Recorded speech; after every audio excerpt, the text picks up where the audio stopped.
Yeah, I'm not sure how many people we're going to get. I know there's a lot of people moving their streams to Sunday, so we're going to have to compete with them. Rax Boys was just finishing up his. Rax communicated with me about it. That's fine. He's doing it an hour before. Oh, like I said, I don't have a problem with anybody doing a stream. It's not like I know. a huge following or anything. Like if they completely overlap our time slot, then yeah, I'll be like, that's it's a bit much. But like it's fine. He can move his stream to wherever he wants, man. All right. Yay, I can share the link now. What's up, guys? Anybody here? Anybody in the chat? Anybody playing? Anybody hanging out? Geppetto's Lab in the house, Mr. Relentless. I guess I'll just talk to myself. Well, tonight might be that way anyways, so you can pose whatever questions you might have for yourself and see if yourself will answer them. What's up, Relentless? Yeah, we're just hanging out. I'm just gonna let's see. I gotta post this link.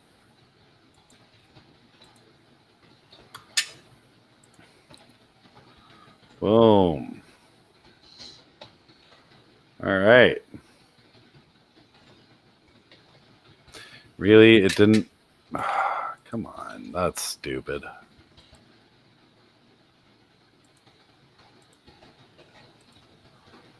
Well, Matt, you can take over for a sec while I type. Hold on.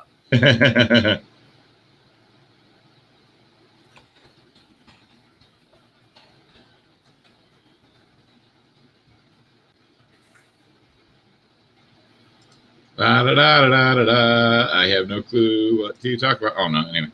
There we go. I've shared it to my page. Now I can share it everywhere else. What's up, Mr. Relentless? Hey, Geppetto, how you guys doing? What do we don't have any fancy dancy guests. So we may have a couple guys stop in, but that's short notice for them, but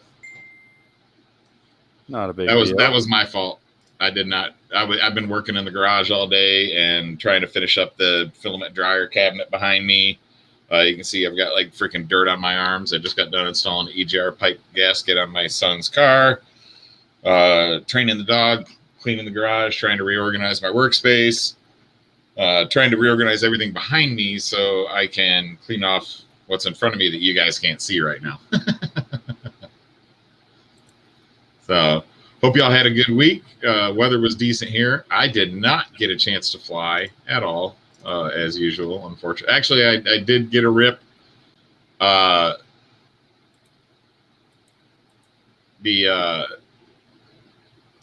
I did get a chance to rip the Tiny Hawk through my training lab and stuff like that, but my company has strict rules on video recording inside the building, so I didn't get any DVR or anything. Geppetto says we can talk about QC of some of the new mini stacks, and I think that's hilarious because he just had one from factory be bunk. So what you're saying is he's already got a biased opinion on the subject? Yep. That the Flywoo F411, I think.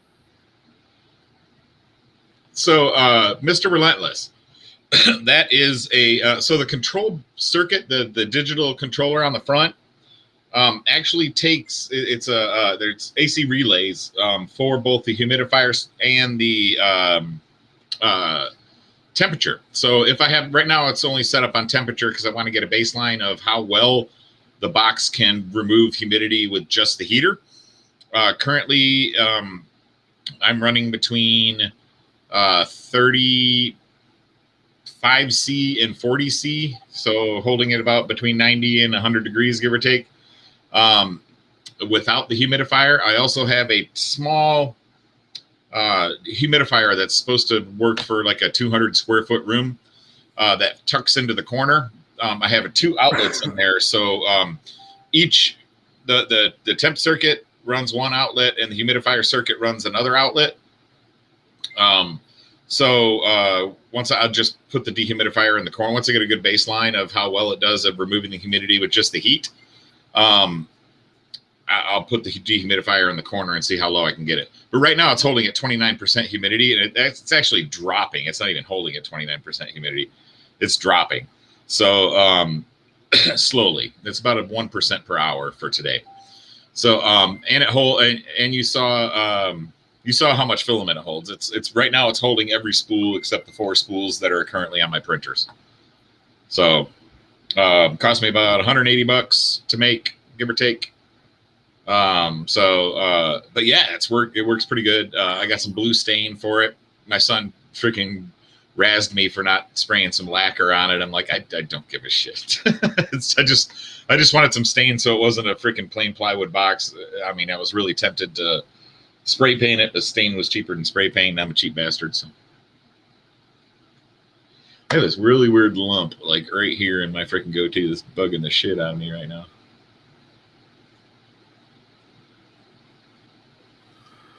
Oh, so you got any? Hey, Benjamin Scortamaglia. How you doing, buddy? He's been up in my YouTube page on all my Renegade 65 videos. He's been. I need to trim about 2 inches off my goatee. But yeah, Benjamin's been in my comments for a little while. He apparently is new to the hobby and pretty amazed with my little Renegade builds. What's up, Just Me Hop? How you doing, Chris? Just Me Hop, what's happening, buddy? So Matt, how did you like the motor and ESC I sent you for your micro wing? Dude, I think one of the wires that on the ESC weighs more than that whole freaking microwave.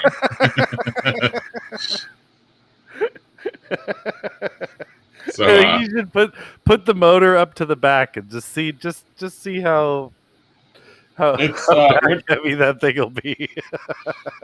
I'm not sure where I said it. I was cleaning the garage earlier. But yeah, it's no, that thing will not. You remember nose heavy, fly bad, tail heavy, fly once? Then make it a puller. It'd have to be a vertical rocket because it'll never go anywhere but straight up. Exactly. It's pretty much a tow missile at that point. So to let y'all in on the inside joke, so when Dan won the Kronos, Josh sent him a 80 amp T-motor ESC and a T-motor F1000 motor, and Dan forwarded them to me as a joke to use on my mini wing. Or whatever. Pretty much a 300 kV giant heavy lift motor for his 1 foot wide wing. So maybe I can make it into like this little rocket thing with like 4 little jets that uses servos to control the thrust. That would be pretty cool. Just having a single prop in the middle.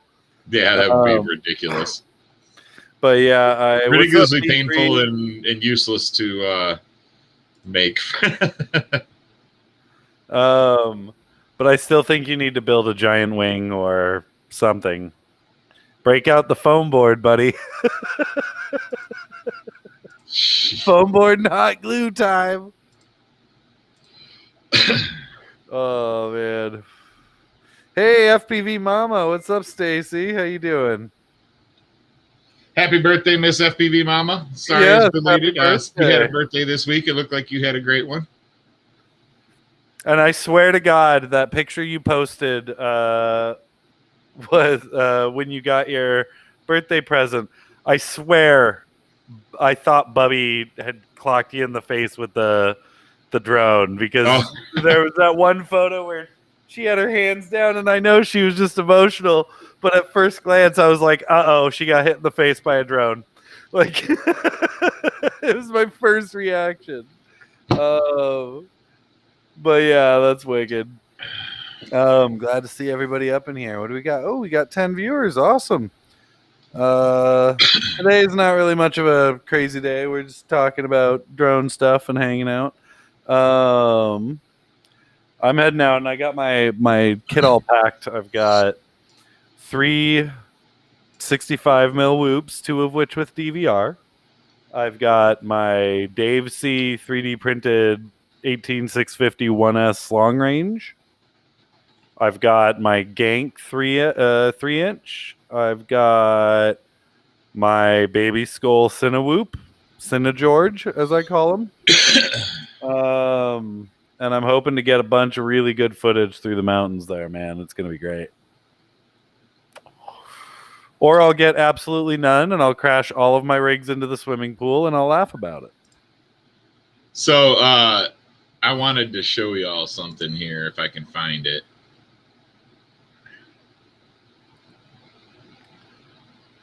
Keep talking. It's going to take me a minute. You put me in the spotlight. That's no fair. Well, you were talking. I mean, I didn't mean to interrupt your talk. I was just I'm just gonna switch between types of view just to keep things going.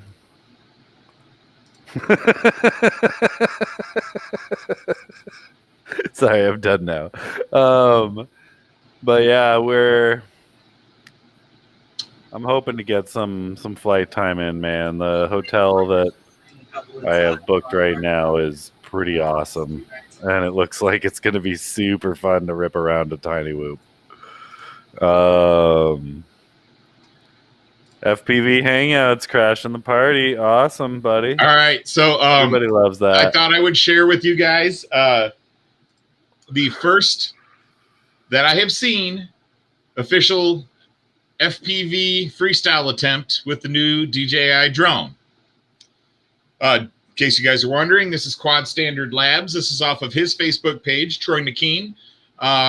He does a lot of work at DJI stuff, a lot of work in the cinematic field stuff. All right. So the DJI FPV drone here. We've actually crashed this thing a couple of times on hard concrete just 2 nights ago. We didn't really. Have you seen TJ ripping it with Josh Bixler? Because he did some freestyle in his, and he was pretty proud of that. No, this is the first one I came across. Okay. And this was just earlier today.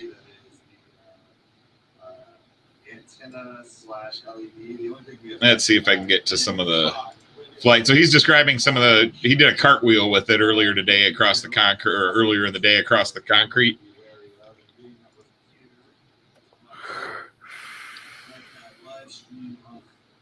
So he's live streaming to his iPad from his goggles, I believe.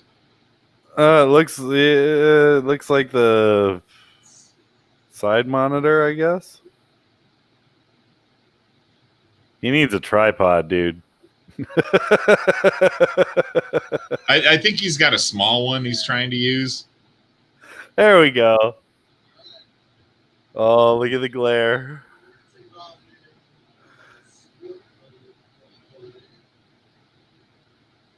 So, but yeah. So wow, this is a pretty epic freestyle attempt, I must say.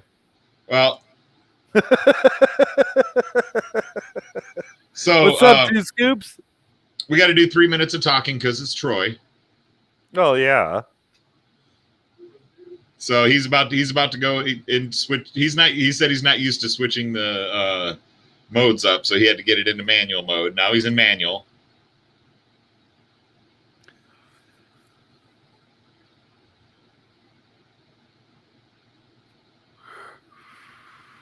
So I mean, I have to say it does move pretty quick. Although it seems like it's not as slow, like the rates are way lower than what an average freestyler would use. Oh, yeah. What's up, Rick James? FPV Mama, I believe he said he was hooked up to an iPad out of the goggles. I think he had a cord running on the video out of the goggles to his iPad. Yeah, there's a couple ways to do it, but I think you need an encoder for the iPad to be able to read it. Right, and then he's just got, I believe, it looks like he's live streaming from a GoPro or maybe his phone pointed at the iPad screen. Yeah, probably his phone. What's up, Mr. Rick James? Mr. Spat, how you guys doing? Welcome to the stream. Scoops is handing out 20s today. Awesome. Yeah, I saw that. This park is pretty cool. I need to go there.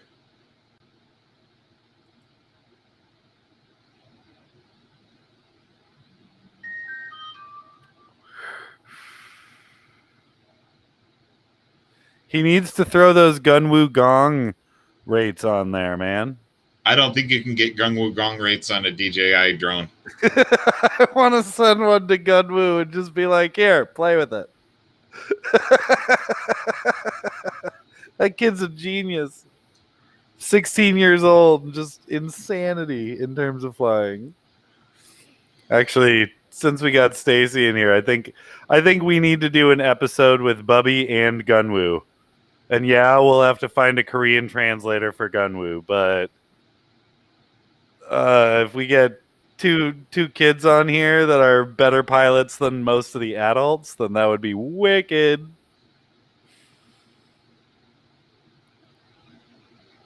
See, it's got some prop wash to it.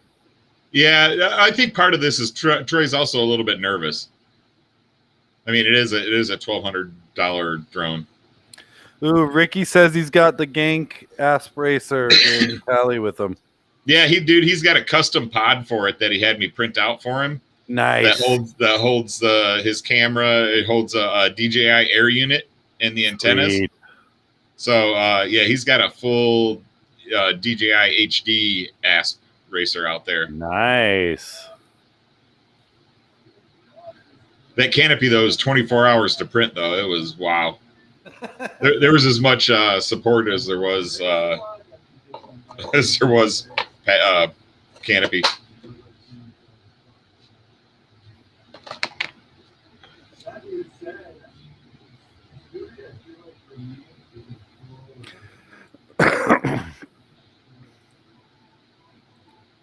All right. All right, if you guys will excuse me for a minute, I installed a camera in my living room so I could keep an eye on my dog. And yeah, well, she has taken my pillows off the couch again. I need to go stop her before they end up in fluff all over the floor. Oh yeah, that might be bad. I'm gonna put up one of Gunwoo's videos. Well, here, I'll just leave Troy's playing for a second. Okay.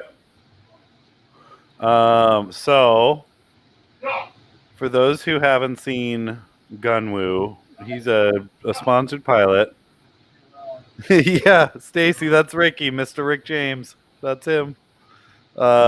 Ricky, what's up, Bubby? How you doing? So, Bubby, we were just talking. We want you on the show, and we want you to come on with. We want you to come on as yourself to promo your stuff, but I think we need to get you on with Mr. Gunwoo Gong because he's spectacular, and you're spectacular. You both are better than most of the adults. Here we go. This is Gunwoo, everybody.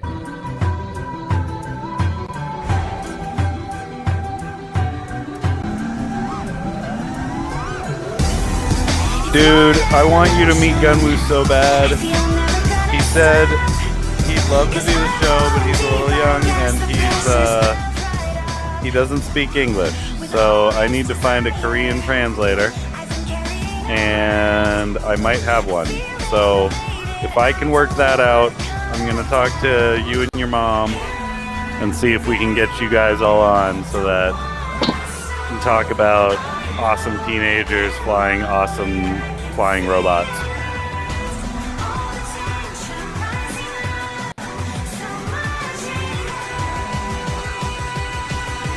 Oh my god, he's ridiculous.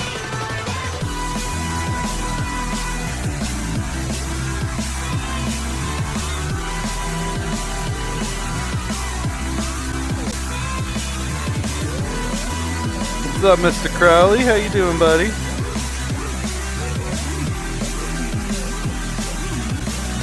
So, for all that don't know who Gunwoo is, I know Bubby knows.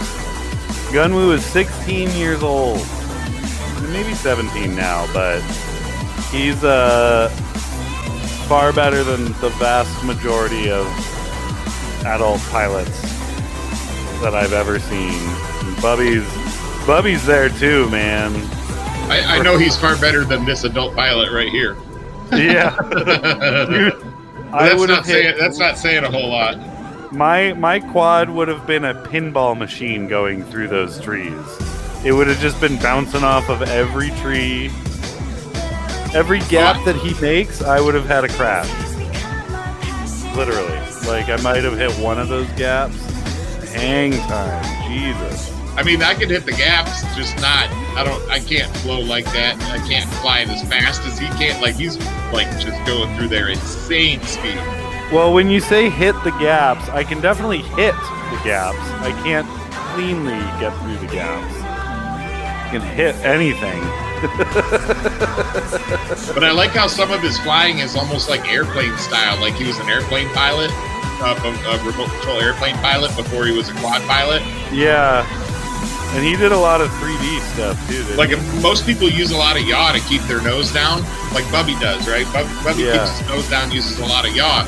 He's using a lot of roll as well. And some of his stuff to kind of roll through the trees or yank and bank through some of the lines, which is kind of it's an interesting addition. It really does kind of adds a bit to the flying. I love how close he is to the treetops when he power loops too. I know.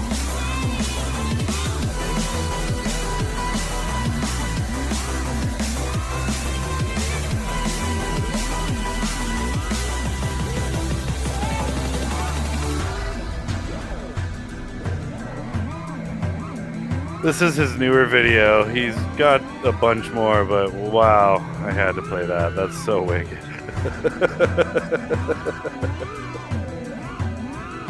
Oh, yeah, Bobby says his yaw is at 184 degrees a second, so he doesn't need to use much yaw at all. Yeah, exactly. Oh, that's wicked. Oh, man, that's a great pilot. Y'all are great pilots. Everybody's a great pilot. Except for me. I'm not the best pilot. I'm getting there, but what's up, Private Island? You're always late. You were late in the Philip Masters show earlier. Gunwoo does have the most epic spots because he's in a rundown area of Korea that's just all blown out old hotels and stuff. It's epic. that hotel dive just blows my mind every time I see it. I'm in Austin, a city with so much growth that any bando becomes a freaking buildo in about a week. Yeah, I know. And that's the thing. Like, every time I find a nice spot, I'm like, oh, I got to come back here with my quad. And then a week later, I come back and it's under construction. And it's like, oh, damn it.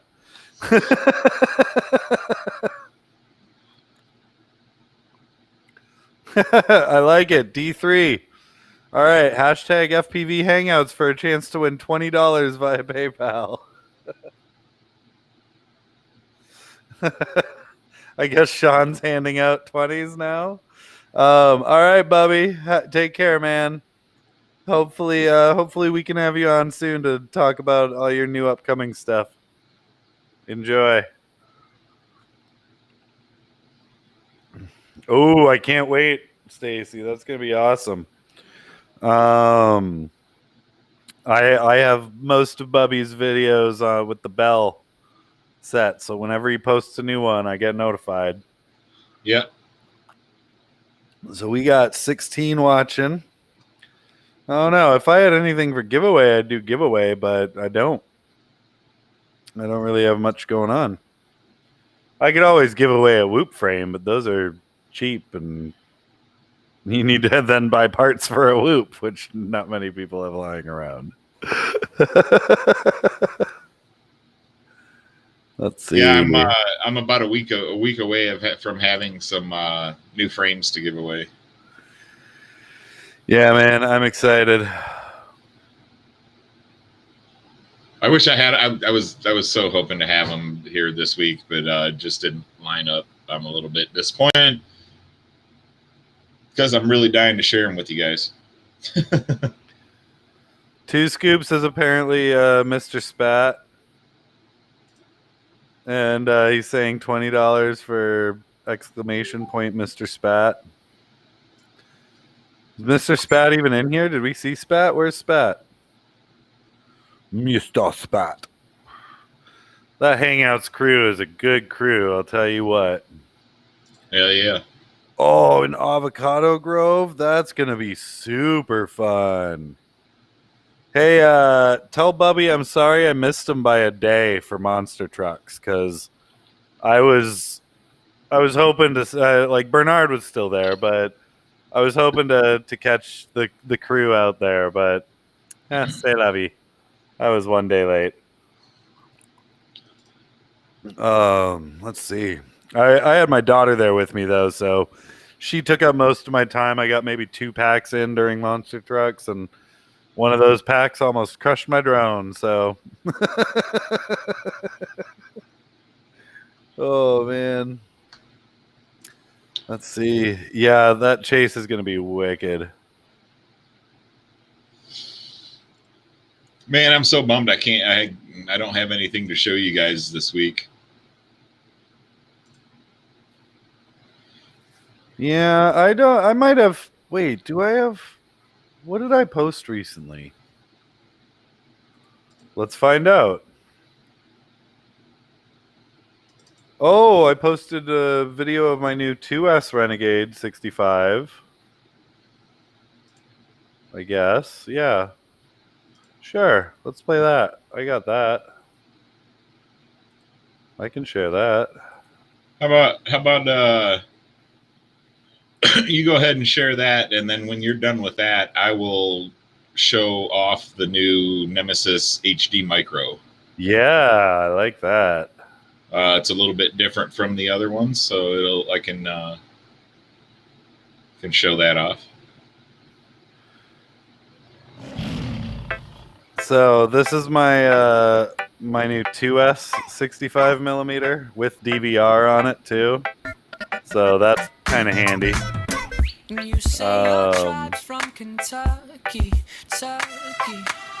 I think the camera's angled a bit much, but I can't notice it. Like, it seems level, but it's only getting one duct out of the 2 in the shot. So I guess there's some angle to it a little bit.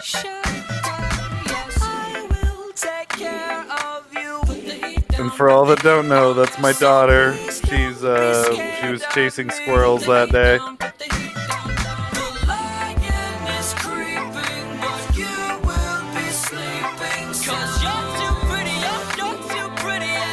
Yes, Relentless, it would work on an F4 2S as long as you can flash the ESC to either Blue Jay or JESC. I can give you the flash for it, okay? Sharks moving white on these corners. No woods but the 10,000 pounds they gave her. You're not from here, they oh, that's awesome. Smell ya. But in my tent there is shelter. Yes, I will take care of you. My daughter was watering plants over there, and then she, right over here, at some point she finds a squirrel, and she chases it up a tree, and I try and chase it into the tree. Right there. Yeah, there she goes. She's chasing a squirrel again back up into a tree. She told my drone to go get it. And I was like, no. Yeah.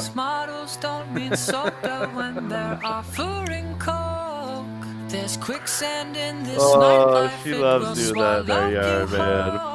You sound so effing cute when you ask me what is blow. Singing New York City is a jungle out there. Listen close. These models don't Relentless, you're gonna have to tell me what motors you got and stuff so I can adjust the tune though, because these ones are the Tiny Whoop 12,000s and the Venom props from Newbie Drone.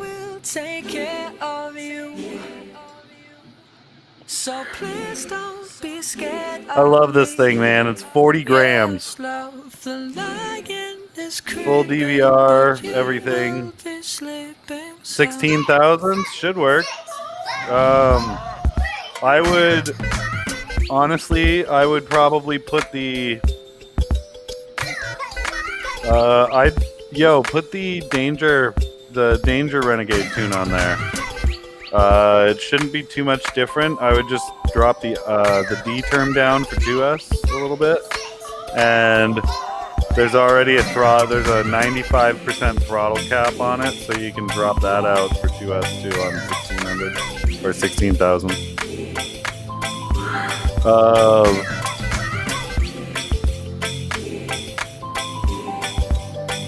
on, there was another one that I posted that was similar. Boom, let me see.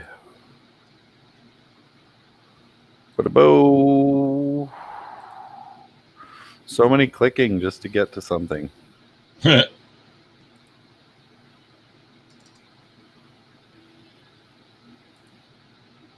right.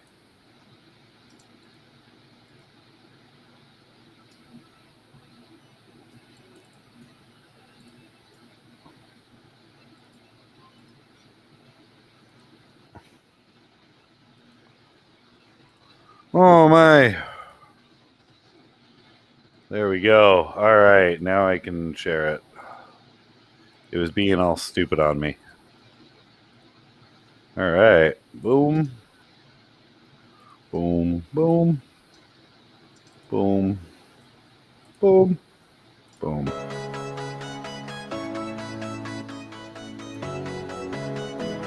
Yeah. This was the maiden flight of it, man.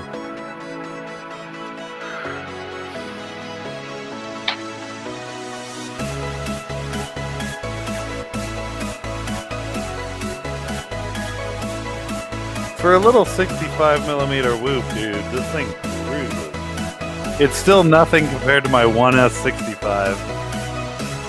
That thing's just ridiculous.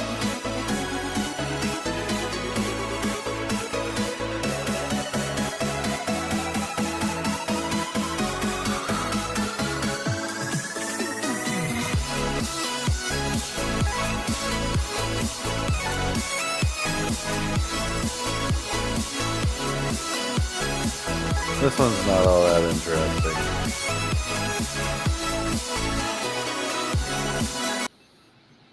Let's see. I posted something else recently, I thought. The long range 1S. Cinegeorge. Oh my god, Cinegeorge. I almost forgot about Cinegeorge.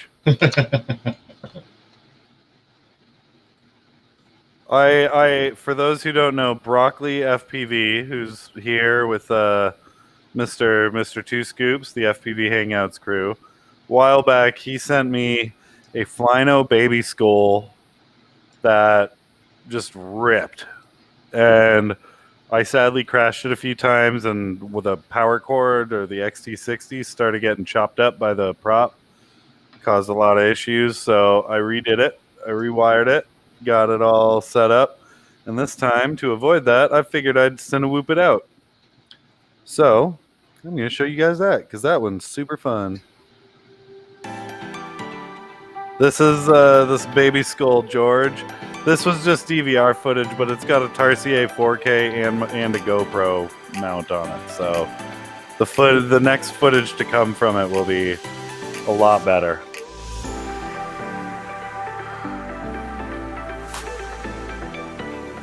This thing's fully acro capable and also very Cinewhoop flight characteristics as well, so I love it.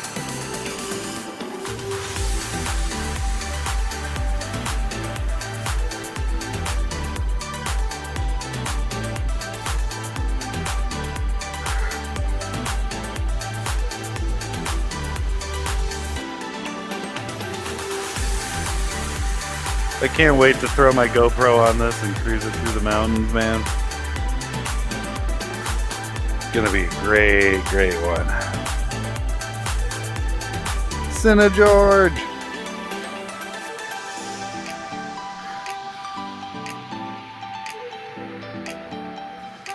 Broccoli man, thank you again for George. He's just so fun to fly.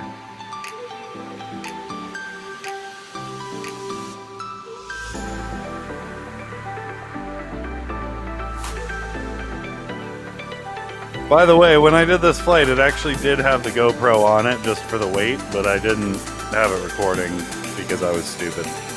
And I didn't put an SD card in it, so it didn't record anything.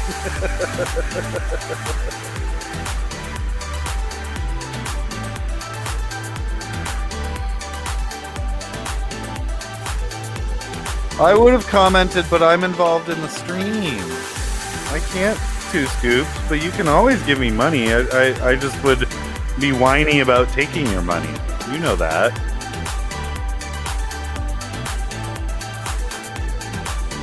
Almost. Yep, that's the wire. The wire caught me. The wire catches me every now and again.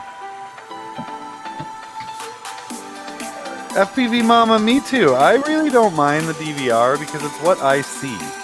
And it's what my flight was for me. And I'm one that I post a lot of HD stuff too, and if I get a good flight, I'll post it. But maybe 1 out of every 15 or 20 flights that I do, I'll post. Like I'm not one to post too much just of my own flying around because I fly far too much to like, and when I say fly far too much, I'm usually meaning whoops in my backyard. They're 3-inch.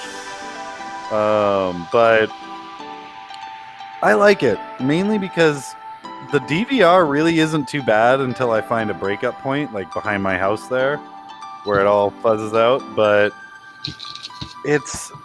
I don't mind it. Everybody brags on it all the time, but I don't mind DVR footage at all.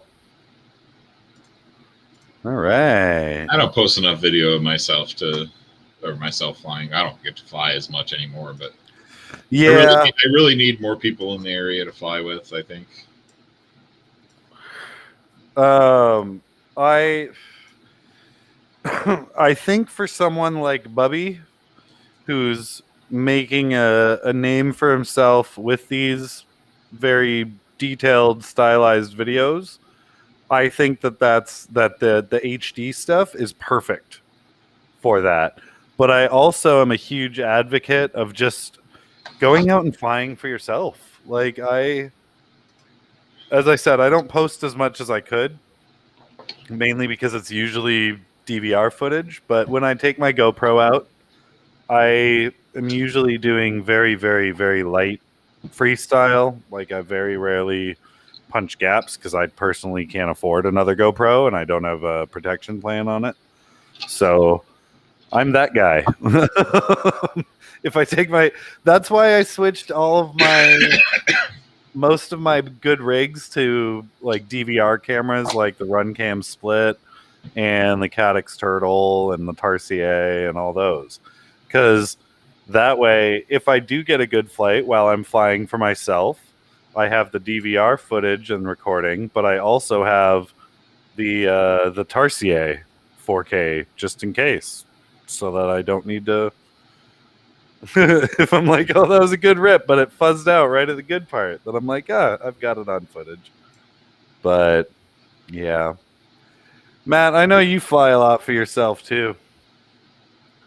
Me? I don't get to fly hardly at all anymore, unfortunately. I told you I'm sending that's you. That's probably why I'm so grumpy lately. I mean, honestly, I don't get a chance to fly the big quads. We haven't really started the racing season yet, so we're not flying a lot. The closest AMA field is about 40 minutes away, give or take, depending on traffic. And then, like I said, I don't like flying without a spotter. I could fly like in my parking lot at work and stuff like that. I probably should. Yeah, more, but I've been pretty lackadaisical about it. But I've also been working on a lot of designs and stuff like that, and so this is I want to share the new Nemesis Micro HD. Yeah, the 3. So wow, those arms are a lot beefier now. Yeah, look at for all you guys that are flying the Nemesis Micro already. I added 2 millimeters in width to the arms. I also let me get rid of this. So increased the angle here, or the fillet here, to bring this out more to help give a little more strength here where the arm connects to the body. If you'll notice, there's a brand newly designed arm end. So you guys are the first to see my new arm ends. This is going to be the kind of the Gank trademark arm end. I'm going to start putting this on the Mutiny. It's going to go on all the new frames. So if you'll notice, there's quite a bit more motor protection than what I had before. So hopefully you guys don't damage your parts. All right. Yeah. As you can see from the side view, let me see if I can get back to my orbit here. So from the side view, I believe these are 20 mil standoffs right now. So you should still have enough room to run an AIO with the Vista on top with 20 mil. I will put an option on there for 25 millimeter standoffs. Yeah. So if you'll notice, I also left quite a considerable amount of room back here between the camera and the Vista. Also quite a bit more room in back for you guys to mount your nanos or your crossfire units and stuff like that. A little more room on top for the battery. And I do have Insta360 mounts for these. Yeah. FPV Yoda is testing a GoPro session mount for the Nemesis right now. He's actually flying 6S, so he can tote a session with the 3-inch, no problem. Because he's G like that. Yeah, he's insane like that. Insane like that. so FPV Mama. Another thing you'll notice is I increased. Let me see if I can get directly over top here. Yeah. I increased the length of the body here, so there should be no props in view up to about 165 degrees, which covers up to 1.8 lenses, I believe. Nice. So the Caddx Vista, the Nebula, shouldn't have any props in view at all. So for all you HD flyers, this will be pretty nice. And even for you non-HD flyers, there's a lot more build space in there for you to use the whoop stacks if you want to. If you're still using 16x16, the standard frame gives plenty of space. I just wanted to make sure I gave a little more room. After I sell out of the current Nemesis Micros, the new Nemesis Micros will be getting these arm ends as well. I think I've got 12 of the 2.5-inch and I think 19 of the 3-inch left. Nice. Before I'll be switching over to these. So FPV Mama said that's a very interesting looking frame. And FPV Mama, this is the Gank Nemesis 3-inch. I've got an Insta360 Go mount on there. And I fly this one a lot. Like, this is my main go-to everyday frame. And I also built a giant X8 version of it that's still 3-inch but has 8 motors. So it just flies brilliantly. And I think we need to definitely get one into Bubby's hands if he wants. And as Matt just said, these are the new HD ones, so it'll fit a DJI Vista. So that's perfect because Bubby flies DJI now. So yeah, this is FPV Mama. I designed this frame because I liked freestyle frames a lot. I do love my freestyle frames, but I wanted to fly micros, but it seemed like every micro was True X, and it was built for racing, or it was very not sturdy. So I designed a Squished X top mount battery freestyle micro. And it's my best seller right now. The thing weighs 27 grams dry weight. All of my builds are coming in at about 140 to 155 grams with battery. So it's really fun to fly. It's got all, if you build it with the right components, it has the same thrust to weight ratio. Actually, it's a little better thrust to weight ratio than a 5-inch freestyle quad. So it really flies like an actual freestyle quad. Oh, very much. And it's actually, I tested it because I just built my that 6-inch that I've got that also runs 4S. This 3-inch runs 3S, and the the Nemesis actually has more punch out than my 6-inch. Yes, FPV Mama, that's true. The new design should not show the props in view up to 165 degrees. The older ones, you can see just a little bit in the corners. So I'm going to put up the link to gankmultirotors.com, which is gankmultirotors.com. But not only are they awesome frames and super durable, but the price point is one that won't be beat by most other frame companies. I'm just going to straight out say that. Because it's true. I've bought Apex, I've bought iFlight, I've bought Armatan before. They're all $60 to $70 constantly, and then for the 3-inch, I think it's what, $35 with prints, and then your 5-inch is like $60 or $65. For which ones? The Mutiny and the Nemesis Micro. The Nemesis Micro is 20 for the 2.5-inch, 25 with prints, 25 for the 3-inch, and then 30 with the prints. Yeah, that's what I thought. The HD Micro will probably be 28, give or take. It's a little more carbon, might be 30.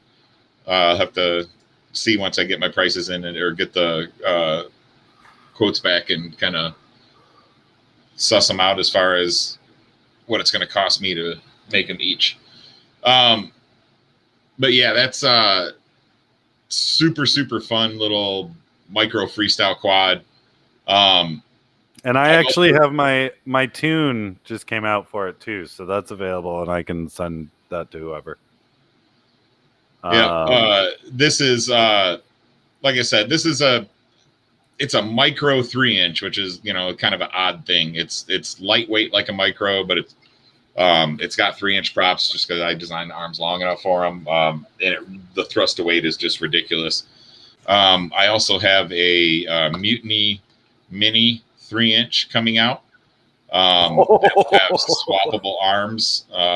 That's one you neglected to tell me about. Yeah, that one. Well, that one won't be. That one will be in the next round of orders. I might do a prototype a little bit sooner than that, just for myself to test it all out, make sure fitment's all good and everything. It's right now it's about 70% complete.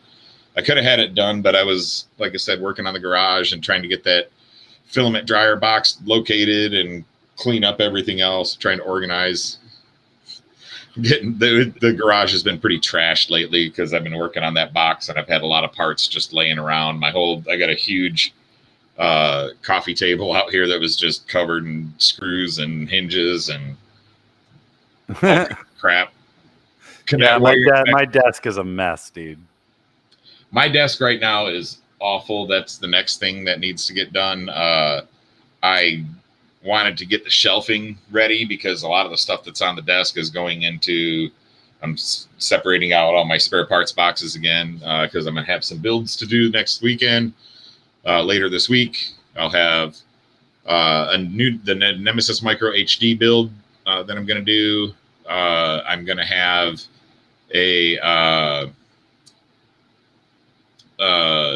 let's see, the new Skya I'm gonna have to build. Dan's gonna get one of those to build. Oh man, that means I need to find motors. Dude, I tell you what, we'll figure out a good set that we want. I think I know what kind I want. I think I'm about to say screw it and order them, even though they're freaking insanely expensive, and I'm gonna kill myself for doing it. Yeah, I'm gonna reach out to a few folks and see if I can find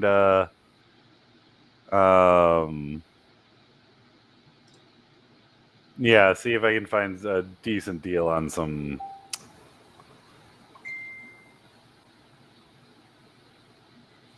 Oh, nice.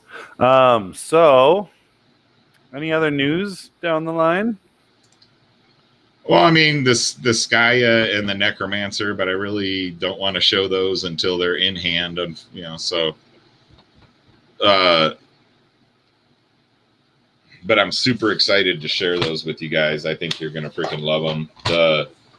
The Necromancer is unlike anything that I've designed before.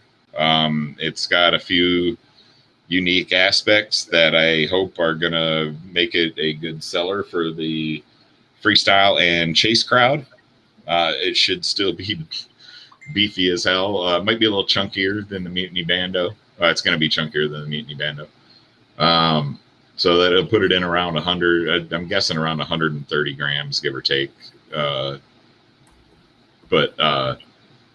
it should be. If my calculations are correct, I should have no props in view up to 7-inch props without going dead cat.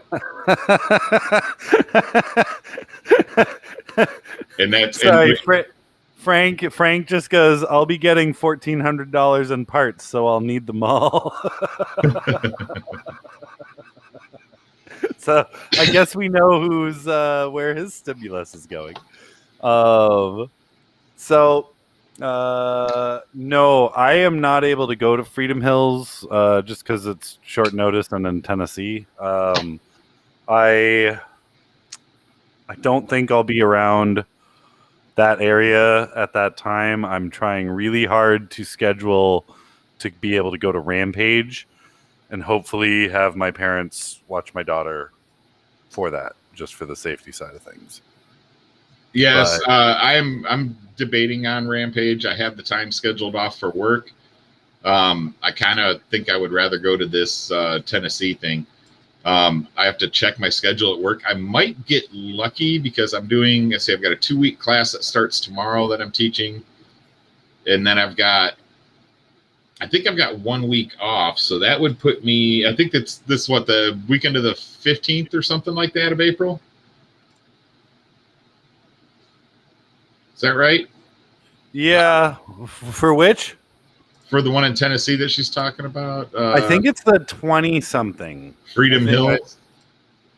FPV Mama, I know Rampage is going to be amazing. And that's why, like, I go to CFL FPV every year, and that's really the only event I'm ever able to go to, other than maybe a multi-GP here and there because I have a day free.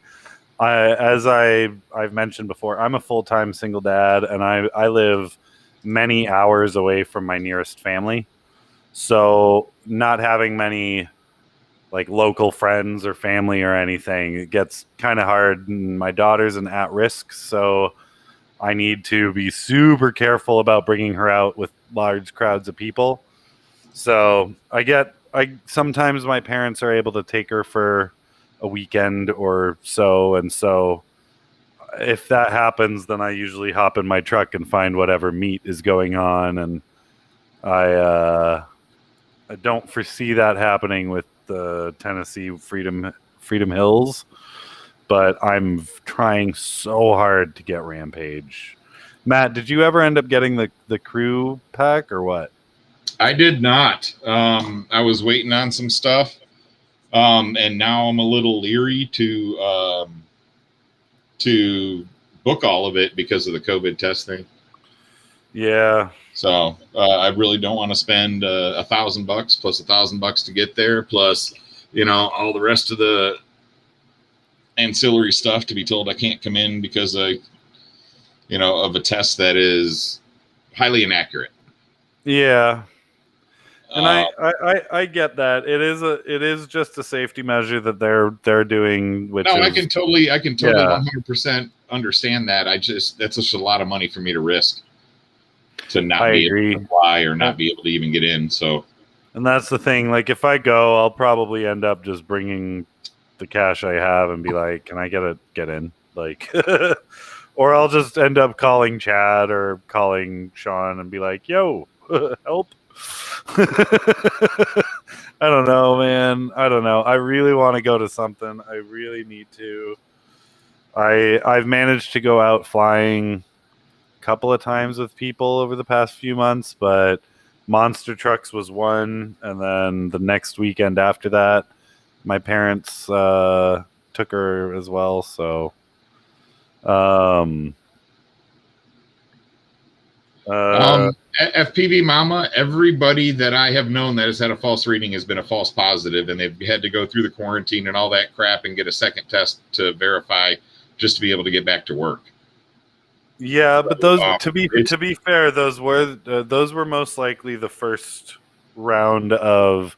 Well, no, this is like I said, this is just recently because my work. If you're traveling to an area that has a high count, you have to take tests when you get back, and everybody is doing 2 and 3 tests because, and it's really stupid because if you get 2 out of 3 tests that are positive and the 3rd test comes back negative, they allow you to come back to work, which is really silly. She works for a COVID testing lab, so it's I'm not excited about it. Like I said, it's a lot of risk and a lot halfway across the country for me. So now I'm going to try and go mainly because I've already tried to schedule time for my daughter to go with my parents. I'm already trying. It's pretty much my one opportunity to. Even if I don't fly at all there, it'll be nice to hang out with everybody. I know, and I need that, and it's really kind of pissing me off that there's that risk. So, well, worst case especially scenario, because I was planning on getting a group campground and possibly being a vendor and all that there, and it just like I said, for that risk and to risk the vendor money as well as the group campsite money as well. Man, and there's no, like I said, 100% understand why they do it, why they're doing it and all that. And I'm glad they're doing it to help keep everybody safe, but that's a lot of money for me to risk. I get that. And I'm broke too. And to be honest, I would, if I was to drive all the way out there and not be able to get in, I would be in severe depression for months, and I'm not sure I can deal with that. Now, I'm just gonna straight up say, like, I'm broke as a joke. I get that in terms of money because that would be horrifying. But I'm also one of the few that's in a position where if I were to go to that and there wasn't any sort of testing in place like there is that they have now, and I came home with COVID to my at-risk daughter, then that would be far worse than just not getting in. Oh, no, I totally understand that too, because I wouldn't want to come back. No amount of money is worth that for me. I mean, I teach classes, so I don't want to expose my students I understand. I understand. I'm not saying you should or shouldn't. I'm just saying my stance is I'm going to try and go, but I am very, very glad that they have that in place, whether it's a false positive or false negative or whatever. I'm very glad that they have that safety precaution in place, because that has been probably the foremost of one of my fears for the past year is like I said, my daughter and that issue. I don't have a problem with it. I know, being stuck in small town Florida where literally everybody looks at you like you're a crackhead when you're wearing a mask. It's I get big hillbillies, no mask, reaching over my at-risk daughter in the grocery store coughing to grab something, and it's like, get the away from my daughter. Like, so I totally get it. I totally agree with Drew's decision on that. I really hope more people will be happy about it. And I know I understand, there's false, and there's also like a lot of money involved at this point, but I'm very happy with Drew's decision for adding that. And like I said, Dan, I have absolutely no qualms with his decision to do that.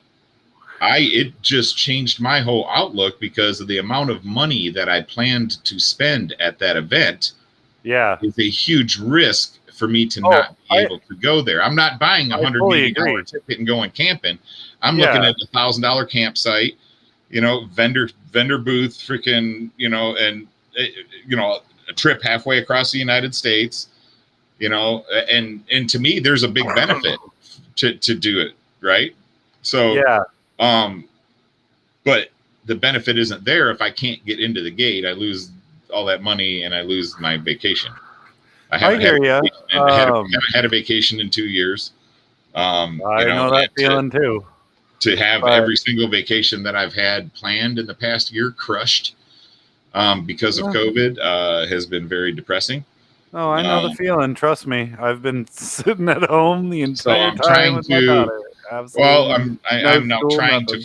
Yeah, I'm now trying to find something that I could do that's maybe a little bit closer, or I don't know. It's like I said, I have no qualms with them doing it. For me, it's the fear of not being able to get in. So, and what that would do to me mentally. I agree. And while we're on the topic, thank you very much, FPV Mama, for all your help setting up Rampage and for all your help with the Rotor Riot crew to facilitate that for all of us, whether people are whining about it or not on all the message boards and stuff. Keep being you, because that's awesome. Thank you for all the help. Because without people helping like she has, then none of this event would have even been happening anyways. So yeah. And like I said, I mean, this is not an argument of whether or not, we should about people's, choices.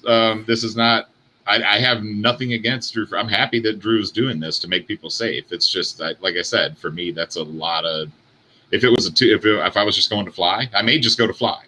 And that's a couple $100 ticket. It would still be very depressing if I wasn't able to get in, but as far as the money lost, it wouldn't be near as much. Jeff PV is going to Rampage, and he is going to be loaded with all of his new Gank multi-rotors builds. Isn't he, Jeff PV? If he doesn't break him first. I see him over there flying like one-handed crippled. I haven't seen too many picture messages from him recently, so I'm wondering if he's just hiding it. He's got a broken arm that's sadly waving at him. Oh no, he can't fly because he broke his wrist. He fractured his radial, the radial curve here, and that is by far one of the most painful things in the world. I fractured my heel bone, oh my God. Wait, hold on, Dan. Miss Stacy said she can leak a little bit of fun if we want. Ooh. Yes, we want. Yes, we want. Please, Miss FPV Mama. I agree wholeheartedly. As long as it doesn't get you in trouble, I don't want you getting in trouble. Yeah. Leak away. I'm down for that. I mean, Flight of the Navigator. There's that quote where the ship is leaking. And he's like, "You're leaking." And he's like, "I know, leak, you leak. Remember?" Let's go. If he doesn't break his hand again, yeah, exactly. Oh no way! All right. The new news is we will have a private screening for the new Flow State documentary. We are also having a drone laser tag activity. Hold on a minute. I got it. That's awesome. I've been waiting for that Flow State movie to come out.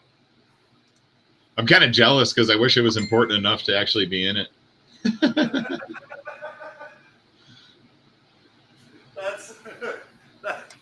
Those are my sentiments exactly. I mean, for me, that's partially a joke. I haven't been. I know.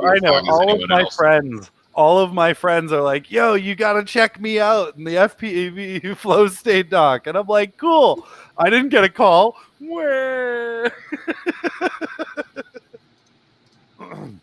Vanover is doing a tuning class, and Rotor Riot is doing a build workshop. Nice. So multiple times Vanover has stated that his tuning is usually stock, and that he doesn't really care about tuning other than if he's tuning specific things for a race. And so his tuning class will be load beta flight, press firmware upgrade, and then go fly. So he posted he's from Dallas, right, or Dallas area, right? Yeah. So he posted in the Dallas group that he was going to start doing builds and tunes for people. And I need a I shared it to 2 groups, and within like 12 hours the post was taken down. I think he didn't expect that much of a demand, or that many people asking. Yeah. FPV Mama says also every pilot is getting a free CNHL 4S or 6S, and I will be bringing a Kraken, so I will be needing a 6S. The Kraken, FPV Mama, in case you didn't know, this is the Kraken, and I hope to have Kronos, which is the 15-inch, up and flying by then too. But this is my SquishJex Freestyle 10-inch. That is super duper fun and silent. Like, I can't hear it flying over my backyard. Silent.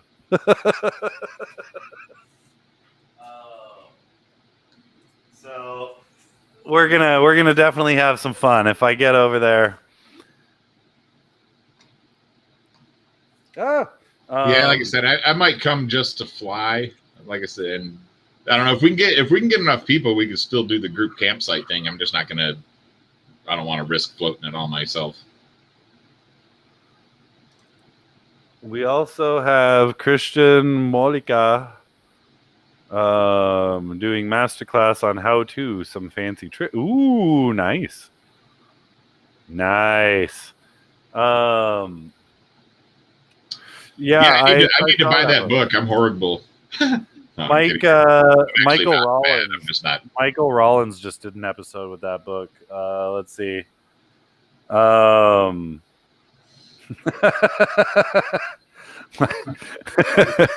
Sorry, I just responded to a message.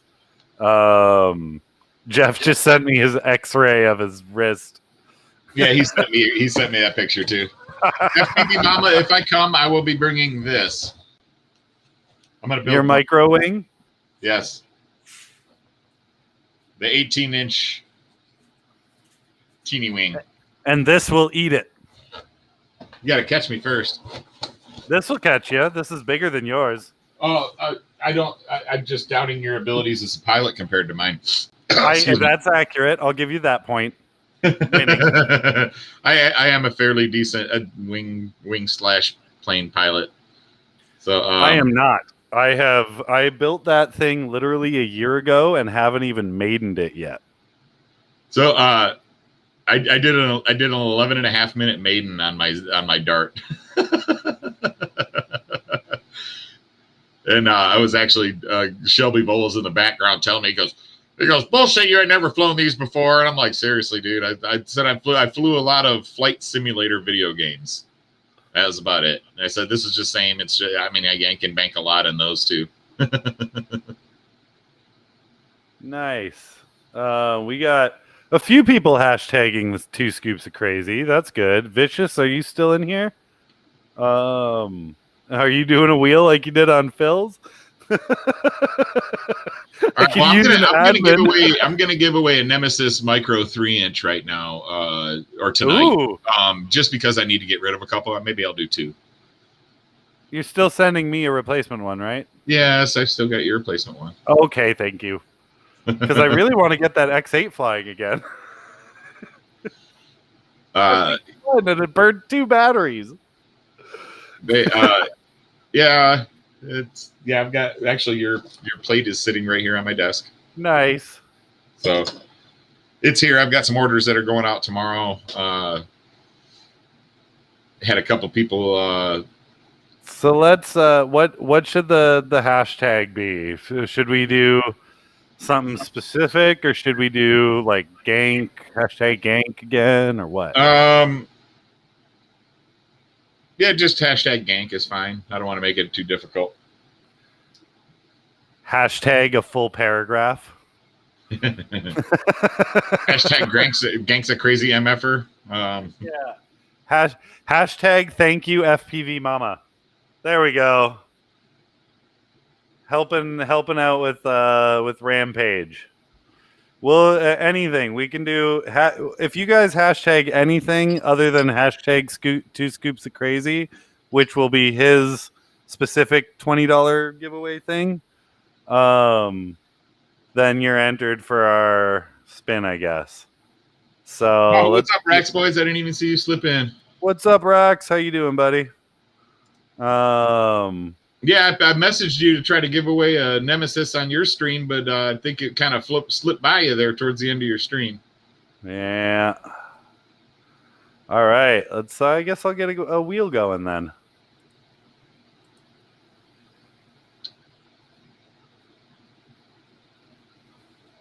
Yeah, get a wheel going. Sure, why not? Next weekend, I hope to have some of the new frames to give away. Ooh. So the Nemesis HD, maybe a Skya.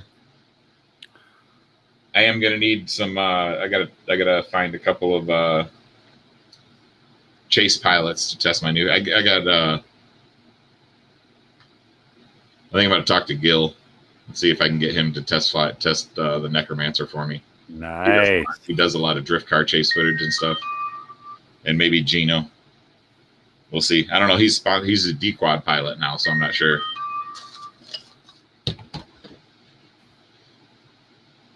Kind of sucks. All my good test pilots are sponsored. I know, right? I'm not. I have yet to have. I mean, you don't get a lot of chance. You don't get a lot of chance to fly a cinematic 5-inch freestyle quad, though. You fly. Accurate.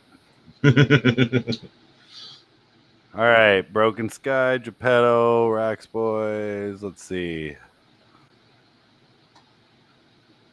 Who else? We got Geppetto, D3, Player One Mini.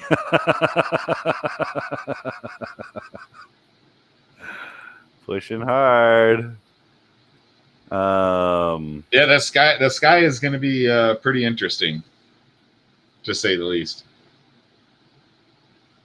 It also will have no props in view. Why do you need dead cats? If I can design my frames without props in the view, do we need dead cat? No. Dead cat never fly right, man. They always seem to have far too much forward pitch authority and not enough roll for me. They're always a little wonky every time I set one up. Part of it is doing the motor offsets really helps. Yeah, I agree, but it's just annoying. Yeah, Jeff, sponsored by me. Yeah, you are. Yeah, the 5.5 just barely has props in view. It depends on what camera angle you're using, or what. Sorry, if you're using a wide if you're using 2.1, 2.0, maybe a little bit. If you're using 1.8, you're definitely going to see some props in the corners. Let's see. I believe I want to say the HD out doesn't, though. I want to say I've lengthened the front end on the Meet Me HD. Yeah, I think we got everybody that's popped up a hashtag. Oh, Mr. Relentless. Almost forgot Mr. Relentless. I don't know if Night Train's still in here or not.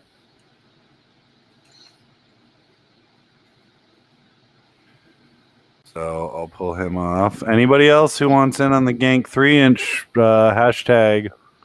Hashtag. Mr. Rick James, I'm putting him in there too. Rick James! Because I know he's here. I know he's lurking. 3-inch DJI Ripper. That's exactly what the Nemesis HD is. Yeah, it won't do the air unit. Well, actually, it might fit an air unit in there. It'll do the Vista, though. That's worth it. Oh, yeah. It's designed for the Vista, yeah. Yeah. All right. I'm going to spin because I'm bored and I want to spin it. Spin away. Let's see.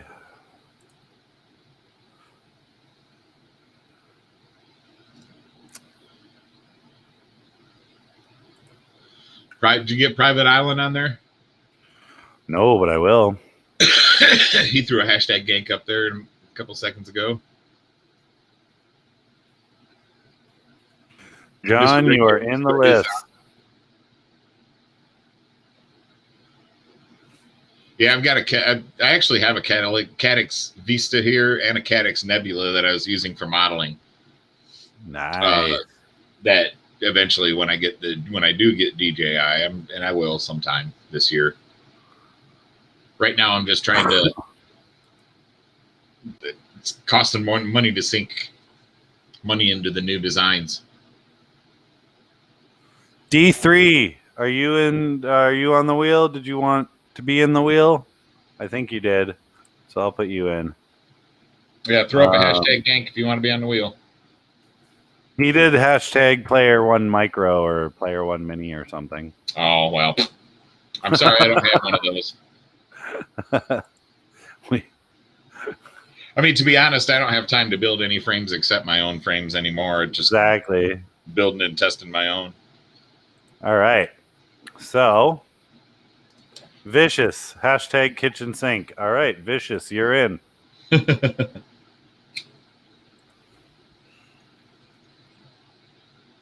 Vicious. 2 scoops, did you get your hashtag gank in there? Oh, he's already got one. Yeah, but I think he might have broken his, so I'm going to put him in anyways.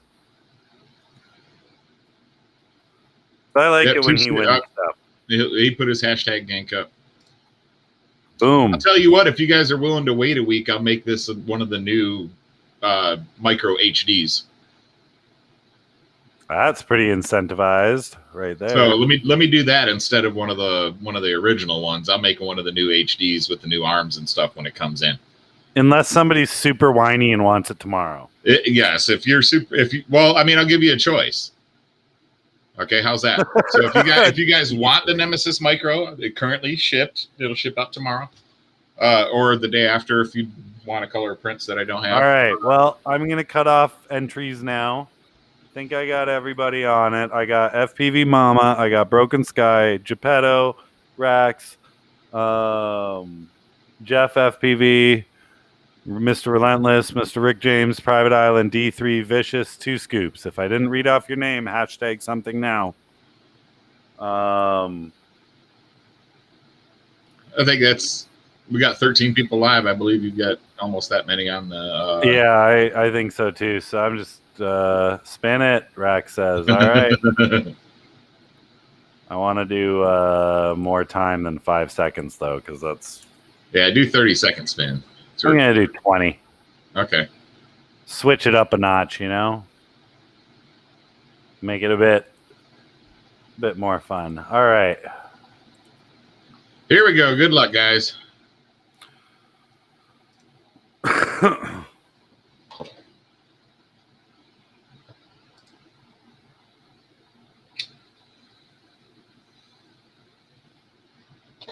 The Broken Sky. All right, Aaron. Good luck or good job. Awesome. Congratulations, Aaron Cisco for the win. So, Aaron, send me a message. Let me know if you want the. I'll give you a choice. You can get the original 2.5 inch, the original 3 inch, or you can wait until the HD 3 inch come in, and I will send it out then. Dave Nelson, welcome to the stream. Dreadly FPV. But yeah, so Dreadly was the winner of the FPV therapy giveaway from Frank the other week. Yes, sir. So, but again, it's the Nemesis micro frame. It's gonna be super fun, Aaron. You know you love it. Aaron does win a lot, but he deserves it. So this one here will fit. If you have Shark Bite, this one here will fit Shark Bite. I've got a couple people flying Shark Bite on it. Good, Aaron. Good. That's good. Hell yeah, I like that.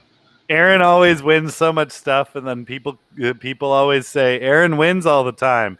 So then Aaron feels guilty and gives away half of the stuff he won, and then he never gets to keep anything of his own. So I'm like, dude, stop it. Aaron, you're too nice of a guy, man. But yeah, so enjoy, guys. What time is it? 10:24? All right, we can go a little bit longer, I guess. I do have to go check on my print. So if you've got anything to chat about, chat now, buddy.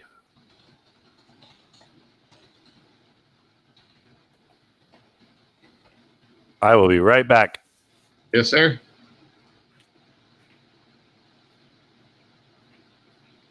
All right, what else do I want to do? I don't know. I'm bored. What do y'all want to do? Watch videos? Definitely want to play Tiny Whoop Go later. Yeah, think about it. Like I said, think about it. You can get a 2.5 inch, 3 inch, or you can get the 3 inch HD version when it comes out here.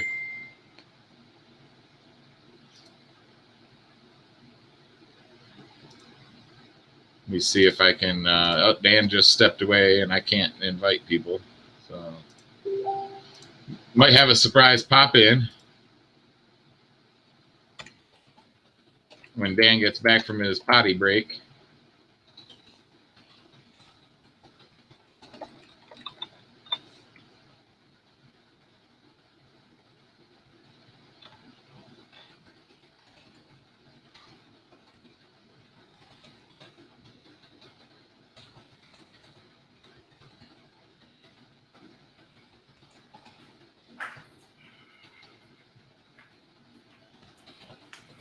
Well, Hey, Dan. Yes. Check your messenger or grab that, copy the link and check your messenger and shoot it over to our pop-in guest. Who is? He's in the message on Facebook. Which message? Check your Facebook. I am checking my Facebook. I have no messages. What? Oh, Ivan? Invite, yeah, just send the link over there. Okay. Just one sec. I was going to do it, but I can't invite. Yeah, you can. You can send the same link to him. I guess I could send the one that you sent me. Yep. But I will. It's okay. Not like I don't have enough to do already.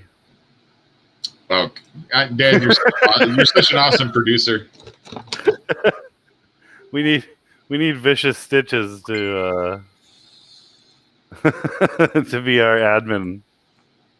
I'm actually debating on. I've got a green screen that I'm thinking about putting on up here behind me. Nice. Putting a piece of pipe hanging from the ceiling with rods for the green screen, so I can slide it out. Once I get all my stuff, the stuff that you guys can't see over here that's still a mess. Once I get all that organized. All right. The clear static clean type decals for which application, Geppetto?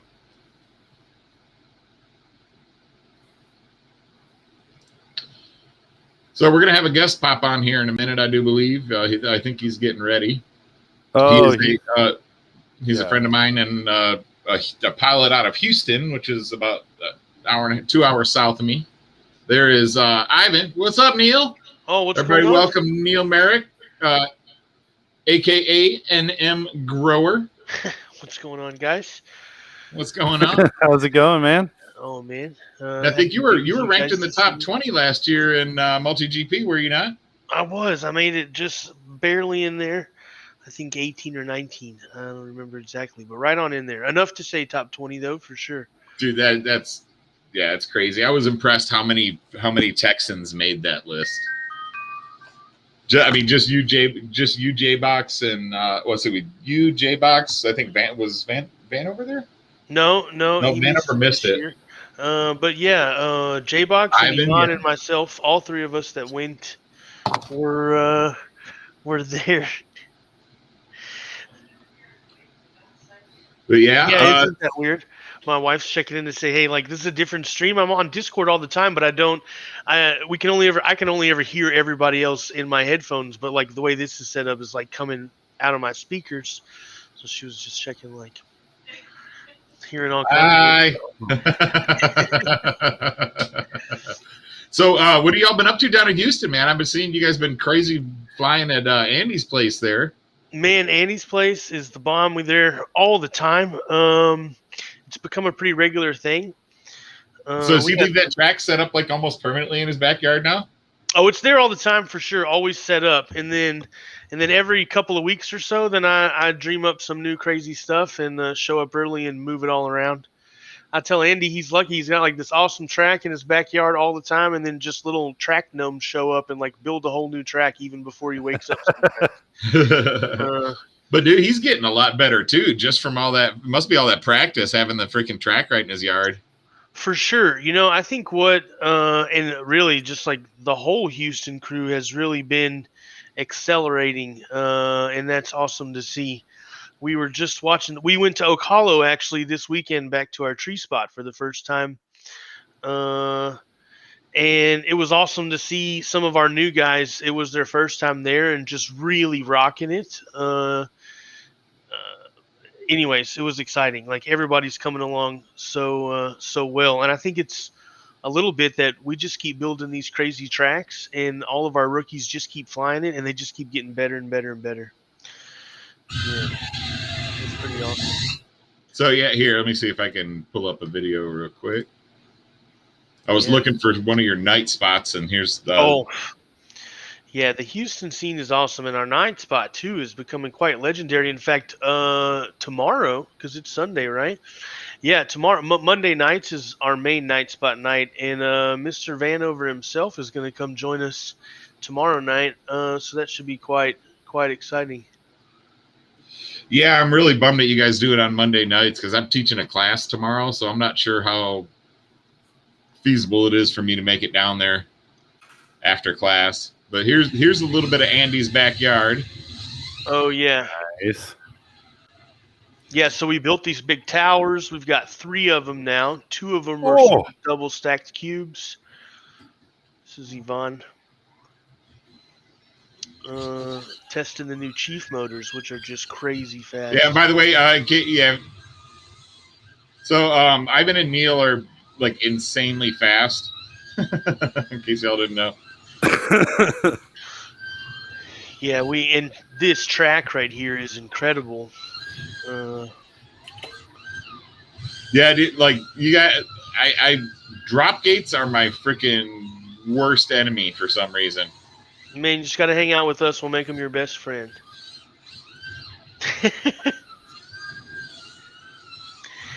Yeah, I think it's just, I was quite scared of them before we had one all the time, and then we built one and we use it all the time, and now it's not much different than going up to a flat gate, Yeah, I mean, it depends on how I go into them. Like the rise to the drop like that would be hard for me. Mm-hmm. But if the gate flows into it, we set Mike Kleino and I set him up a couple times up here in Austin, and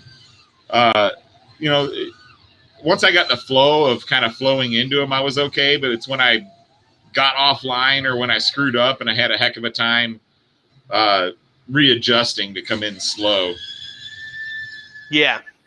Look at these motors right here. This is Yvonne's first day on the Chief motors. This is carrying a GoPro. This is about 700 grams a quad right now. And just crazy fast. Now, those are 2207.5 or something, I think it is? I think they're just straight 2207. And they're 2050 kV, I think. 20 what? Got some hang time to it. What's he running his throttle cap at? 100, or 0. I don't know. However you want to read that. Yeah. It's crazy fast. Now, is that the one that he's running on that freaking beast board?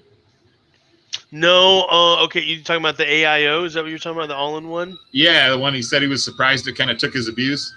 Yes. Oh, yeah. No, so that one he has Vanover motors on, or RCN power motors, because he just kind of has a bunch of like Frankenstein of RCN power motors on his quads, but that's his main stuff. Freaking Maddie.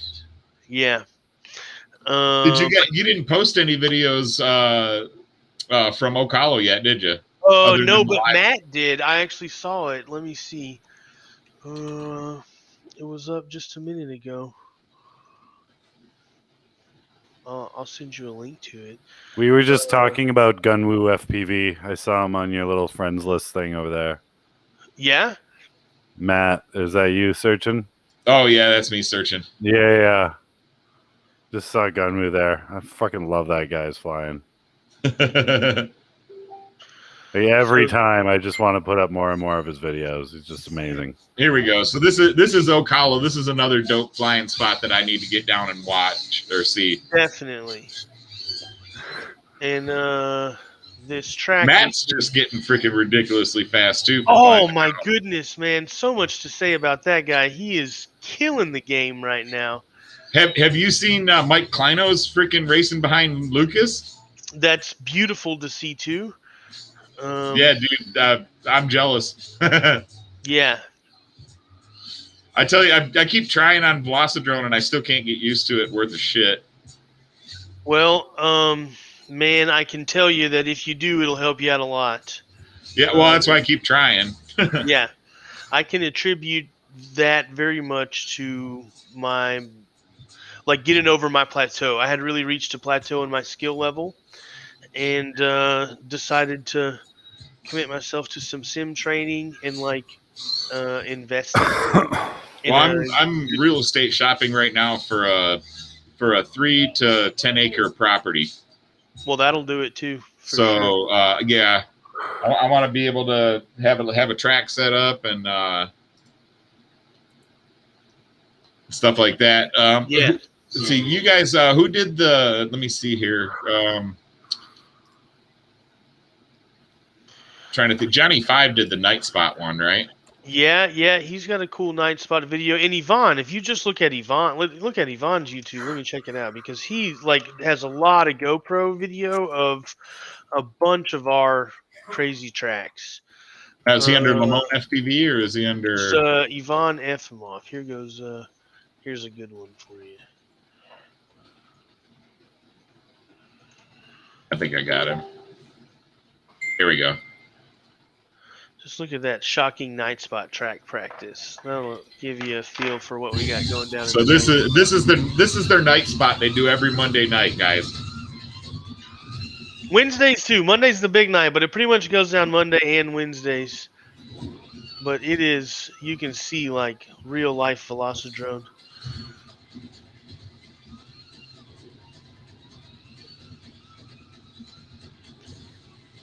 And yes, I do believe Texans have an advantage of being able to fly 90% of the year. 100, yeah. Well, 90's fair because we didn't get to fly today because it was raining. But I'm in Florida, and I would say 100 as well. And then you factor in hurricane season, and that's there like there goes half of it. The occasional snowpocalypse. Yeah. Oh gosh. Yeah. So, a couple of weekend days a year we don't get to fly, but it's a 12-month flying season, though, for sure. I see so many things here that would test the durability of my quad. Yeah. Yeah. And most of them I'm only seeing as he's passing by them already. I'm not seeing them in front of his quad. Yeah. Having to go upside down right there to slow your momentum is just crazy. Yeah. That was a crazier one going down that whole walkway, and it's just like surrounded by metal poles. Now, look at the line of cars that they get out there on a Monday night. I don't know if you guys saw that or not. Oh man, it's we average 15, I would say, something like that. We always have 3 or 4 heats on a Monday night. Yeah, it's a good scene. It's a good. Yeah, look at 1, 2, 3, 4, 5, 6, 7, 8. 11, 12, yeah, at least 13 cars there on a Monday night. Yeah, and sometimes we have overflow on the other side of the bushes there. Uh, yeah, we all try to huddle in one corner so we can use the rest of the rest of the parking lot. What's up, Jay? Oh yeah. So This guy is just in a rush to get places. Yeah, man. He's fast for sure. Oh For sure. man. let me see. Here's another good one that Ivan did. Oh yeah, this is a wakeboard park in the woodlands. In Yeah, I Yvonne. thought about taking my quad out to the one just south of Austin. Yeah, he's got it all conformal coated up, and he's ties a what's it called, like a little section of pool noodle to the quad in case he gets splashed out of the sky Yeah. like that. And Yeah, I was about yeah, to say good timing. yeah, for You got sure. like a pool noodle strapped on it, so you don't Yeah. lose Just on quad. the bottom of the quad, all the way across. Yeah, My buddy usually does a water bottle. yep, that works too for sure. He just electrical tapes a water bottle to all the arms, and he's like, "There we go." Nice. Yeah. Yeah, this is like a competition. Yeah. That Cable he- park. Yeah. But this particular day or whatever, there was like a bunch of guys, like a bunch of real, like guys that were really good at it. Lots more to see. But yeah, dude, Houston's got some crazy stuff going on. That's really cool. I think we're always like pushing, just trying to see, really trying to push ourselves and just really dragging everybody along with us. But I mean, we were just really, like I said, marveling yesterday at how all of our Ooh, guys are just coming along. FPV Mama, we're always in for a teaser of Bubby's videos. That's wicked. Oh heck yeah, that'd be awesome. I will play Yeah. it for real. Yeah. Let me know when it hits, and I'll pop over to his page and So yeah, I'm kind of jealous of Andy's yard. I'm kind of wanting something like that for my place. Yeah, man, it's become hallowed ground. That's for sure. And man, yeah. I've been driving his truck out to get his quad. Oh yeah. Man, and we added a nice big smoker to the mix. Oh yes, I saw that. I have to come down for some barbecue. Yeah, man. That was Andy, by the way. That's the guy that owns the property. Oh yeah, man, Andy. He's a good guy. That's him right there. Yeah. What a boss. But yeah, So, that's yeah. super jealous. I'm hoping to have that here by summertime. Well, that'd be great. Well, we could come and help you build some towers. We've gotten Yeah. good at them over our three. Ooh, fire! Yep. Man, You let me guys had talk Joe about. Cool out that day? I didn't know Joe Cool was coming down with you guys. Oh yeah, well, and see, look how Sam was on the ready with that little fire extinguisher. Now, Yeah. because of Joe Cool, we were all well equipped with like multiple fire extinguishers. Yeah, so Joe Cool's a flyer out of San Antonio. He's a super fast dude, but I'll shoot you a message. he has horrible luck with smashing batteries and having them smoking really a lot and catching things on fire. But yeah, he's Joe Caliente, I think has become his nickname. Yeah. That's for sure. Yeah, he started a couple of fires in a row, a couple of weekends, and he hadn't really been able to shake that. But oh man, that's funny. Like, we always joke because at one of the fires was at Andy's house, and like after we put the fire out, then he was like, "Oh, Andy, I'm sorry for burning your property." And like, oh man, it doesn't sound so funny repeating it, but it was freaking hilarious. Maybe it's just funny because in my head I can only think of Yvonne saying it, like in Yvonne's All voice. right. Yeah, That makes it even better. Hey Matt, I know it's a shame. It's a I shame just he's got not a coming link sent. out. Oh yeah. This is Bubby's. She says, make sure to announce that it's still unfinished. Well, here This is the preview. of Bubby's newest edit. I'm gonna hold on. I gotta run through the share stuff and stuff. Or if But you just want to send it to me, I'll pull it up. no, I got it right here. Oh wait, no, I don't. Hold on. There we go. All right. This is the new Bubby FPV. This is the unfinished edit of Bubby's newest video. Rough cut.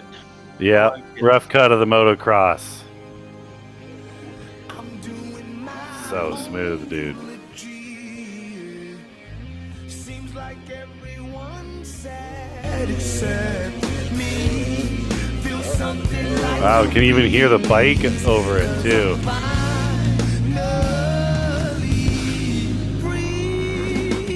But he's just right on it too, man. Yeah, he is. I gotta ask, Bubby, did you get sucked into the tire at any point? Because I know I almost did on the monster truck thing when he jumped and almost landed on me. Jesus. That's so So much close. straggle Like to when you the when you crowd. think about the aspect ratio of the camera and the focal range, you're like you're 2 feet from him. Like Yeah, there's tons of straggle up around the trail. Dude, that's good quiet, trying to stay out of it. oh yeah. Oh, Bubby, you're keeping right on him, man. That So is Neil, great. if you haven't seen Bubby FPV, he's a young, I believe he's 16-year-old pilot out of Florida, Yeah. and he's just freaking crazy. Let me see if I can find his channel here real quick. Yeah, I got it up too. That was an awesome cut, Bubby. That was wicked. I know it's unfinished, but dude, keep it up. That was a Yeah. great. Quite Great, polished for unfinished. I couldn't call that rough cut. That had to be second cut at the very best. Yeah, right.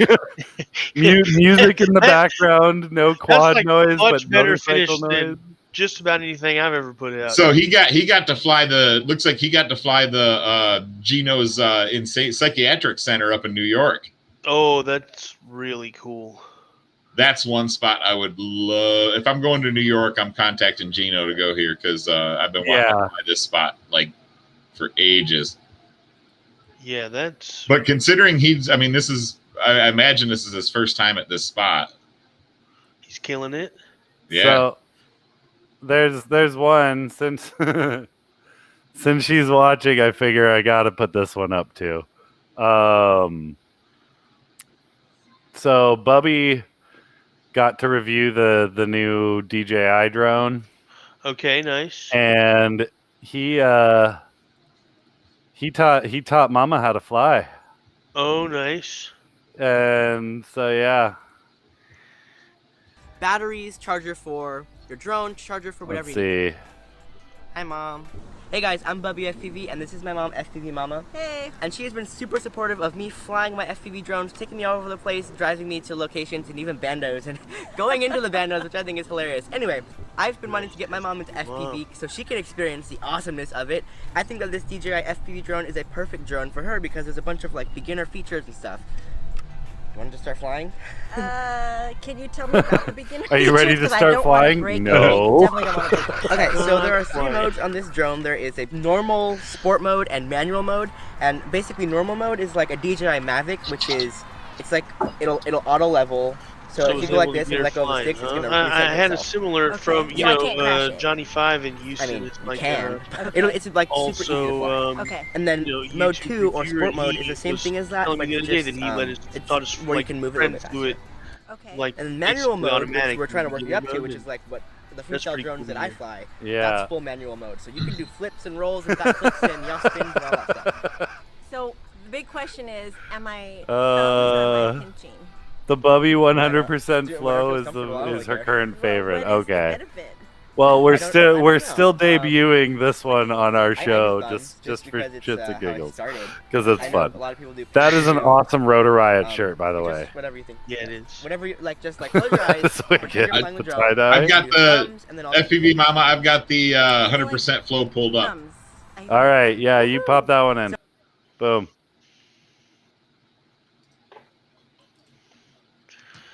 "100% flow" from Bubby FPV. Let's check you out. Awkward.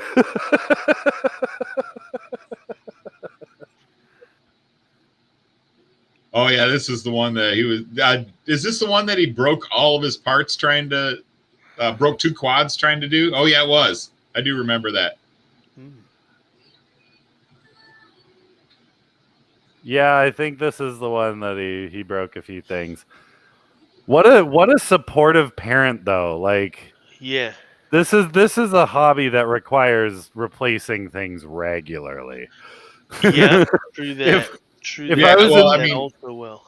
Yeah, if I was in this hobby when I was that age, it would have been like, oh, I broke an arm. That's 3.5 weeks worth of allowance and mowing a few lawns, you know? Well, I mean, being sponsored helps too.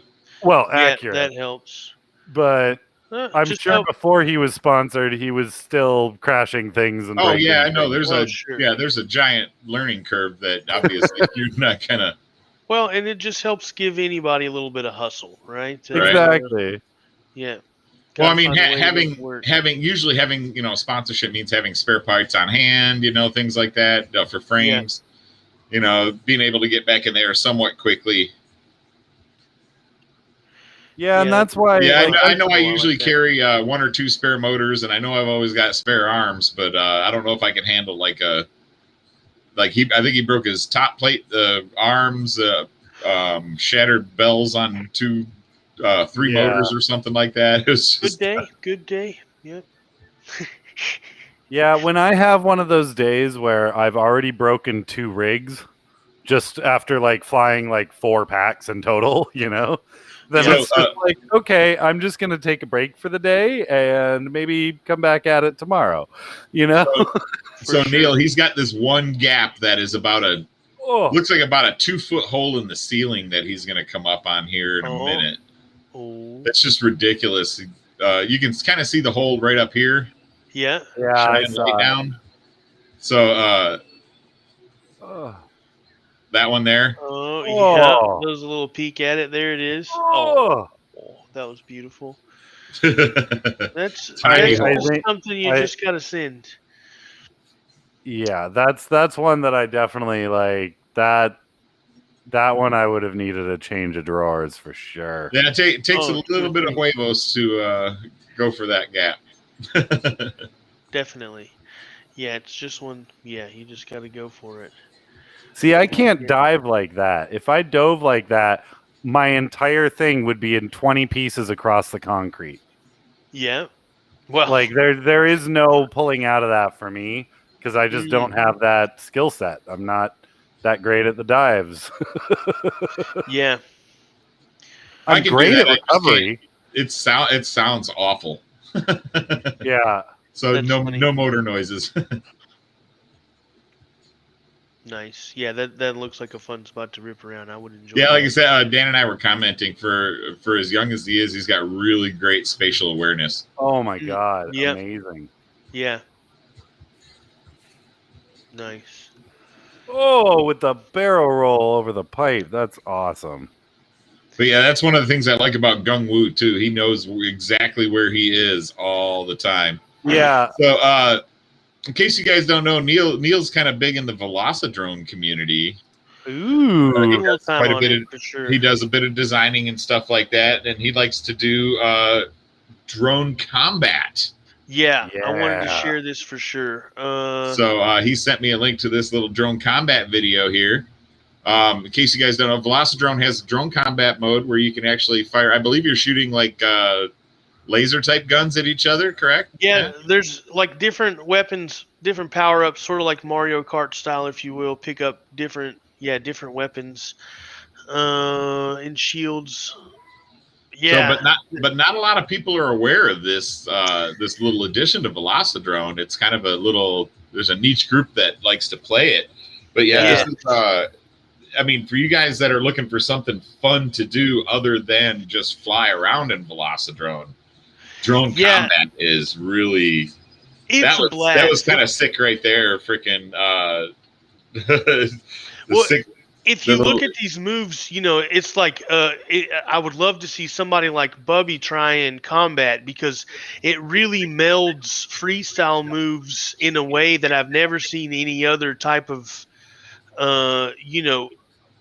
competition type of thing, where like you're doing these different barrel rolls and maneuvers to try to both evade and then aim and line up your shots. It's And- very good practice for what it would seem like plane chasing or wing Yes. chasing.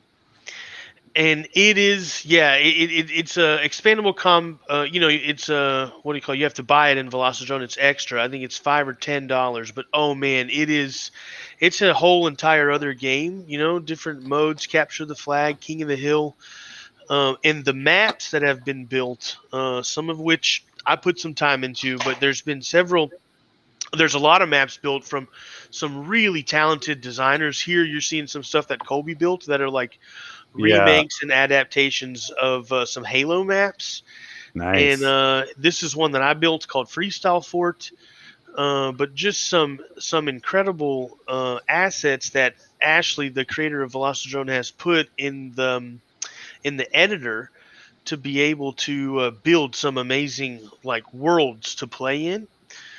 And then I just think just how freestyle ties into it, I think like opens it up to like, I really would love to see more big freestyle pilots try it out, because the like evasion maneuvers you have to do, like, or that you would use, that you would be incredibly good at as a really good freestyle pilot with really like superior spatial awareness. Yeah. Just would make really great combat pilots. And that we have Jeff West on periodically. And he every now and again he'll take us into one of the secret maps in Velocidrone and be like, "Hey, check this out," and we're like, "Okay." Yeah, nice. Yeah, it's been some really amazing stuff built in there, and what's also cool is the combat uses Polyworld, so it's like I'm not a computer guy, I don't know much about it, but it's like low graphics requirements, similar to that like cartoon type graphics that some of the new first person shooters use now. So like it may work better on some lower end machines. Anyways, it's a lot of fun. And I really encourage anybody that's a fan of, if you like to fly drones and you like to play first person shooters, you will love Velocidrone Combat. And I imagine there's quite a few people listening that may fall into those categories. You think? Yeah, maybe so. But yeah, I'm glad you brought that up. Yeah. Also, you're sponsored by Catalyst. They got anything coming out, or you want to tell people what you're flying? Yeah. Well, I don't know where it is around here. Well, it has a broken arm, so it's not great to show. But I'm testing the new America V2. Ooh. It's a really cool frame. It's going to be a good option for a lot of people. Because it has a new carbon top plate option and, some different 3D printed pods. It's a little heavier than I'd like it to be, but I think it's quite interesting. And being that it has all those different options, let me dig it out of the box here. What are you talking dry weight? All up the way I have it built right now is 310 grams. Let me see if I can straighten it out a little bit. Definitely not in the ultralight category. No, but where it broke at, and this is why we do beta testing, to figure out where it breaks. So it was an arm design that needed just a small tweak, and it's been tweaked, if you will, and is now, should be mo better. Where's Mr. Dan at? I need him to toggle that TV or toggle the screen so you're up on the big one there. Yeah, sure. Well, yeah, I can put it up in a bit, but it's got a similar design to the America V1 where your ESC sits below the bottom plate and the mid plate, and then I have it in the carbon top plate, set up now because I just wanted to try that. Yeah. My goodness, it's crazy. So it's a little beefier than the V1. It's a little beefier than the V1, but but has should not require braces, where the V1 required braces to really be a viable strength option. And like I ran front and back braces forever. Okay. And so this is a new design. So you're still using 30 by 30 stuff, or are you on 20 by 20? I'm now moved on to 20 by 20 land, but this frame still uses both. So that's why I said I think it's going to be a good option for a lot of people, being that it has, these digital and analog pod options, as well as, still holding a 30-30 stack. When it gets me pulled up, I mean, I got a 30-30 stack inside all of this, and so it's holding that really well. Okay. And he also redid the bottom plate where there's no press nuts protruding, so it's it's a pretty flat bottom plate. So he countersunk the press nuts. Yes, he did. So yeah, I think it's yeah, it's a different frame though than the V1. I mean, it's a V2. So I'm still trying to decide how I'm gonna proceed, but it definitely has been beefed up, and like I think its weight is such that it's gonna make it stronger, and that's why I think it's still gonna be a good option for a lot of people. So Private Island asked if you'd share your setup, what you're running on your racers.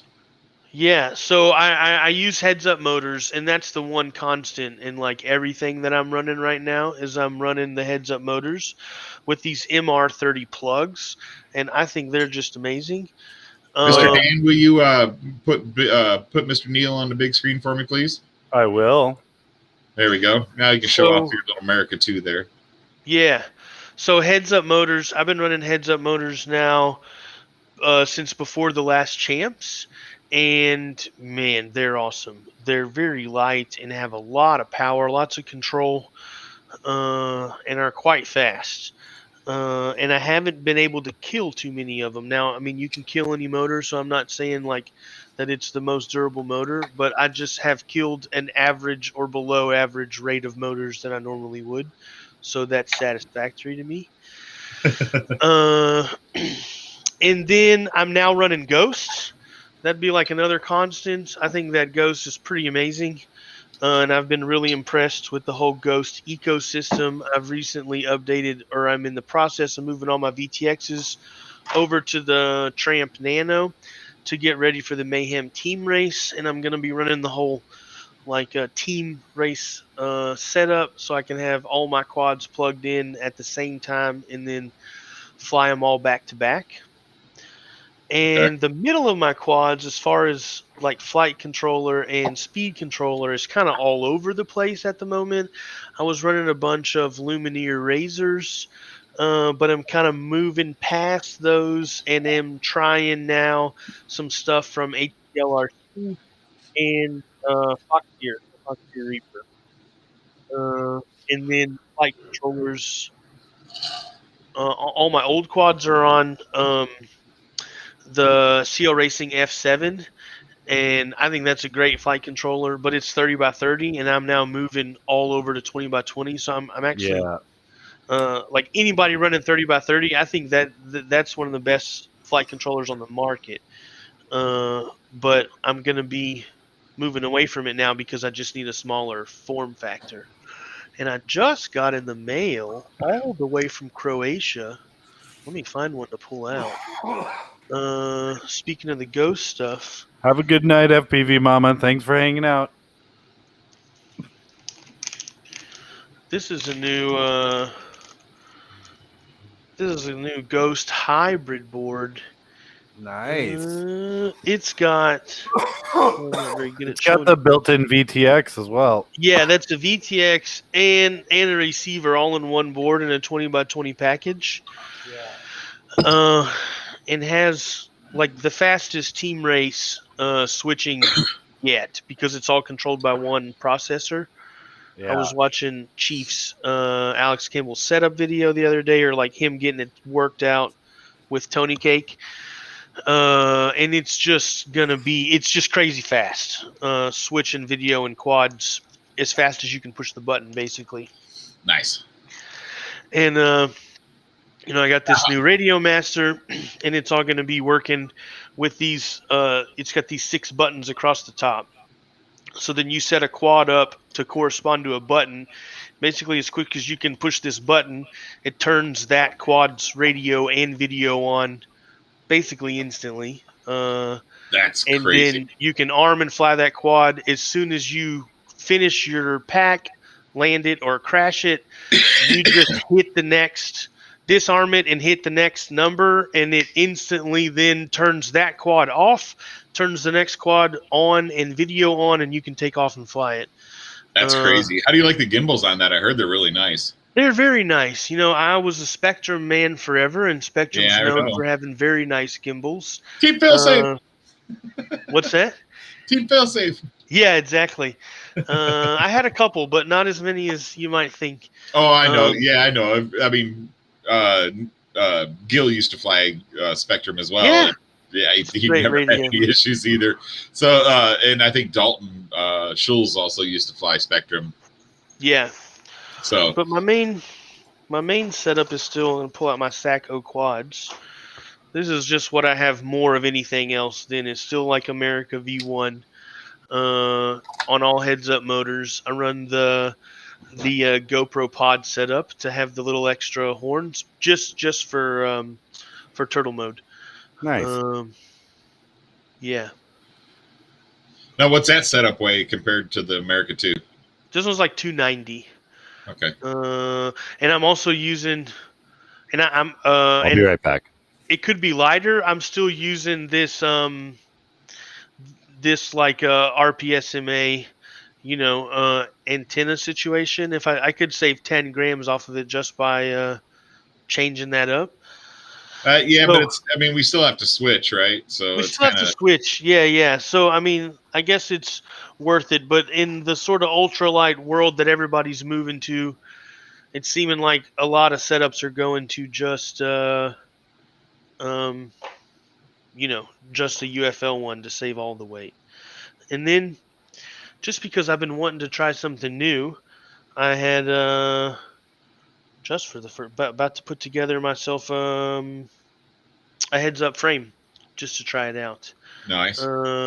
We got a Freedom Spec race coming up as a part of Mayhem, and I've been running Evans motors, and they're amazing, and so many people run that frame and do so good with it. I've been wanting to try to get as light of a build as I can, so I'm going to put one of those together for myself. Well, I could always send you an asp racer too. Yeah? I mean, if you want to build one out, I'll definitely send you one to test because they're 69 grams dry weight. So my 20x20 builds are 270 grams. That's a nice weight for sure. Yeah, that's definitely what I'm trying to shoot for. That's let me see. So that's this one here. So yeah. I don't know. I think I showed you that one last race I was at. Yeah, I've seen that. But it's got the easy swap arms. This one here is still one of the betas, but so I tightened up the gap so there's no more slippage of the arm here. Nice. But it's got a 3 mil bottom plate, 2 mil top plate. Oops, I keep moving it out of the camera there. I've got a flip stick mount for it as well as the tail mounts. Yeah. But, the quick swap arms, I think I've showed you those before. You just remove this screw and then loosen the center one, and the arm slides right out the front. So it's like a 5-minute arm swap in the pits. Nice. Plenty of room for 20 by 20, 30 by 30 stack in there. So it's really super freaking rigid too. So Yeah. yeah, if you want to, I'll send you one of those. You can fart around with it and see if you like it. It's kind of, I mean, I'm trying to get them in the hands of some more racers anyway. Sure. Yeah. I've just been trying to figure out. I've just been on a quest to find something a little lighter, I guess. And so just been trying to see what else the deal is. I do know, like in the cookbooks, Catalyst Neil's working on another revision of another frame that's going to try to try to be another lightweight option. But is he going to revise the Slam Nasty? What's that? Is he revising the Slam Nasty? I think the Mofo is going to be his next target to redo. Okay. Yeah. So yeah, we'll see where all that goes. But yeah, Neil's been a busy man, freaking going nuts with the new God, what is that? The Money Shot, and then the Money Shot Junior, I guess he's got now, or the yeah, that's definitely been his main focus. Trying to capture that cinematic world, and he definitely has, put out some things that have been well received for sure, and it's cool to see that starting to get out there and the different posts come out of it. Like really cool stuff being made with it, so that's exciting to see. Yeah, I've got a prototype coming next week that I designed specifically for chase footage. Nice. And freestyle and chase footage, but more. I'm hoping more along the chase footage lines. Get into some of that kind of footy, but might talk to. I'm actually going to probably talk to Troy and see if he wants to do a Quad Standards build of it too. Quad Standard Labs build. So Two Scoops is up to something again. So, Two Scoops, what you doing, buddy? Hashtag Scoops really cares package. And we all know that Scoops really likes to send out care packages. So I think this might not be a play on words. I think something's going on. Oh. So Vicious is hashtagging it too, so something's definitely going on. All right, everybody throw in the hashtag Scoops cares package. Two Scoops has always got goodies. Oh yeah, where's that supposed? Where are we putting that at? Into the YouTube chat. Okay. I think Ivan fell asleep with his baby. He might have. Exciting night. He said that his baby pointed at his wife and said "mama" super clearly for the first time tonight, and that's got to be a proud moment. I mean, I'm sure it was more proud it had been Papa or Daddy for the first one, but I know he was definitely excited about that. Dude, I'm waiting for him to drop a Hawaii video. I noticed he just got back from Hawaii with the family.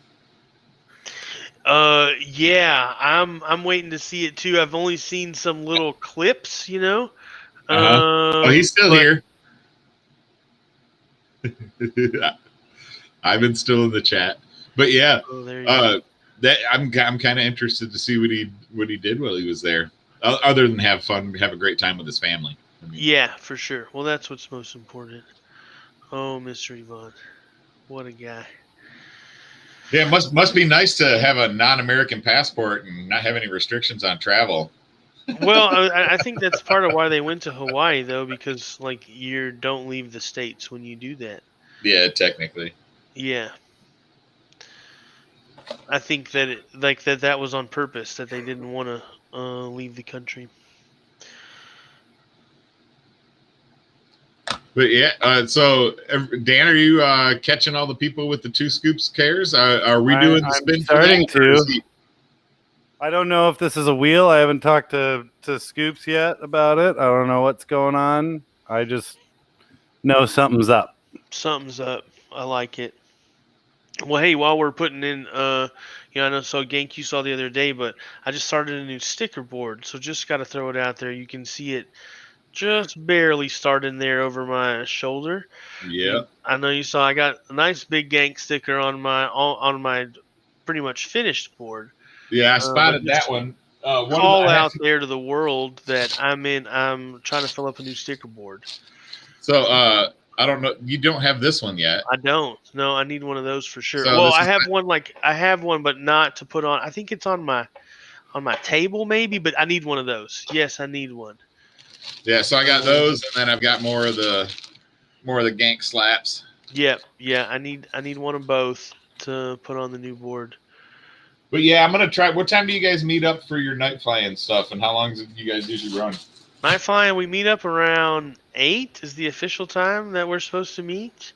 Okay. It's really more about 8:30, but I'm just gonna hold fast to 8 o'clock is the prescribed start time. And oh boy, I mean, I normally make myself leave by like 1:30. Then I'm like, I gotta go now. It's now I would have to leave 1:30. way earlier than that. Yeah. So, and it's normally still going. So I mean, it's really to question mark, you know.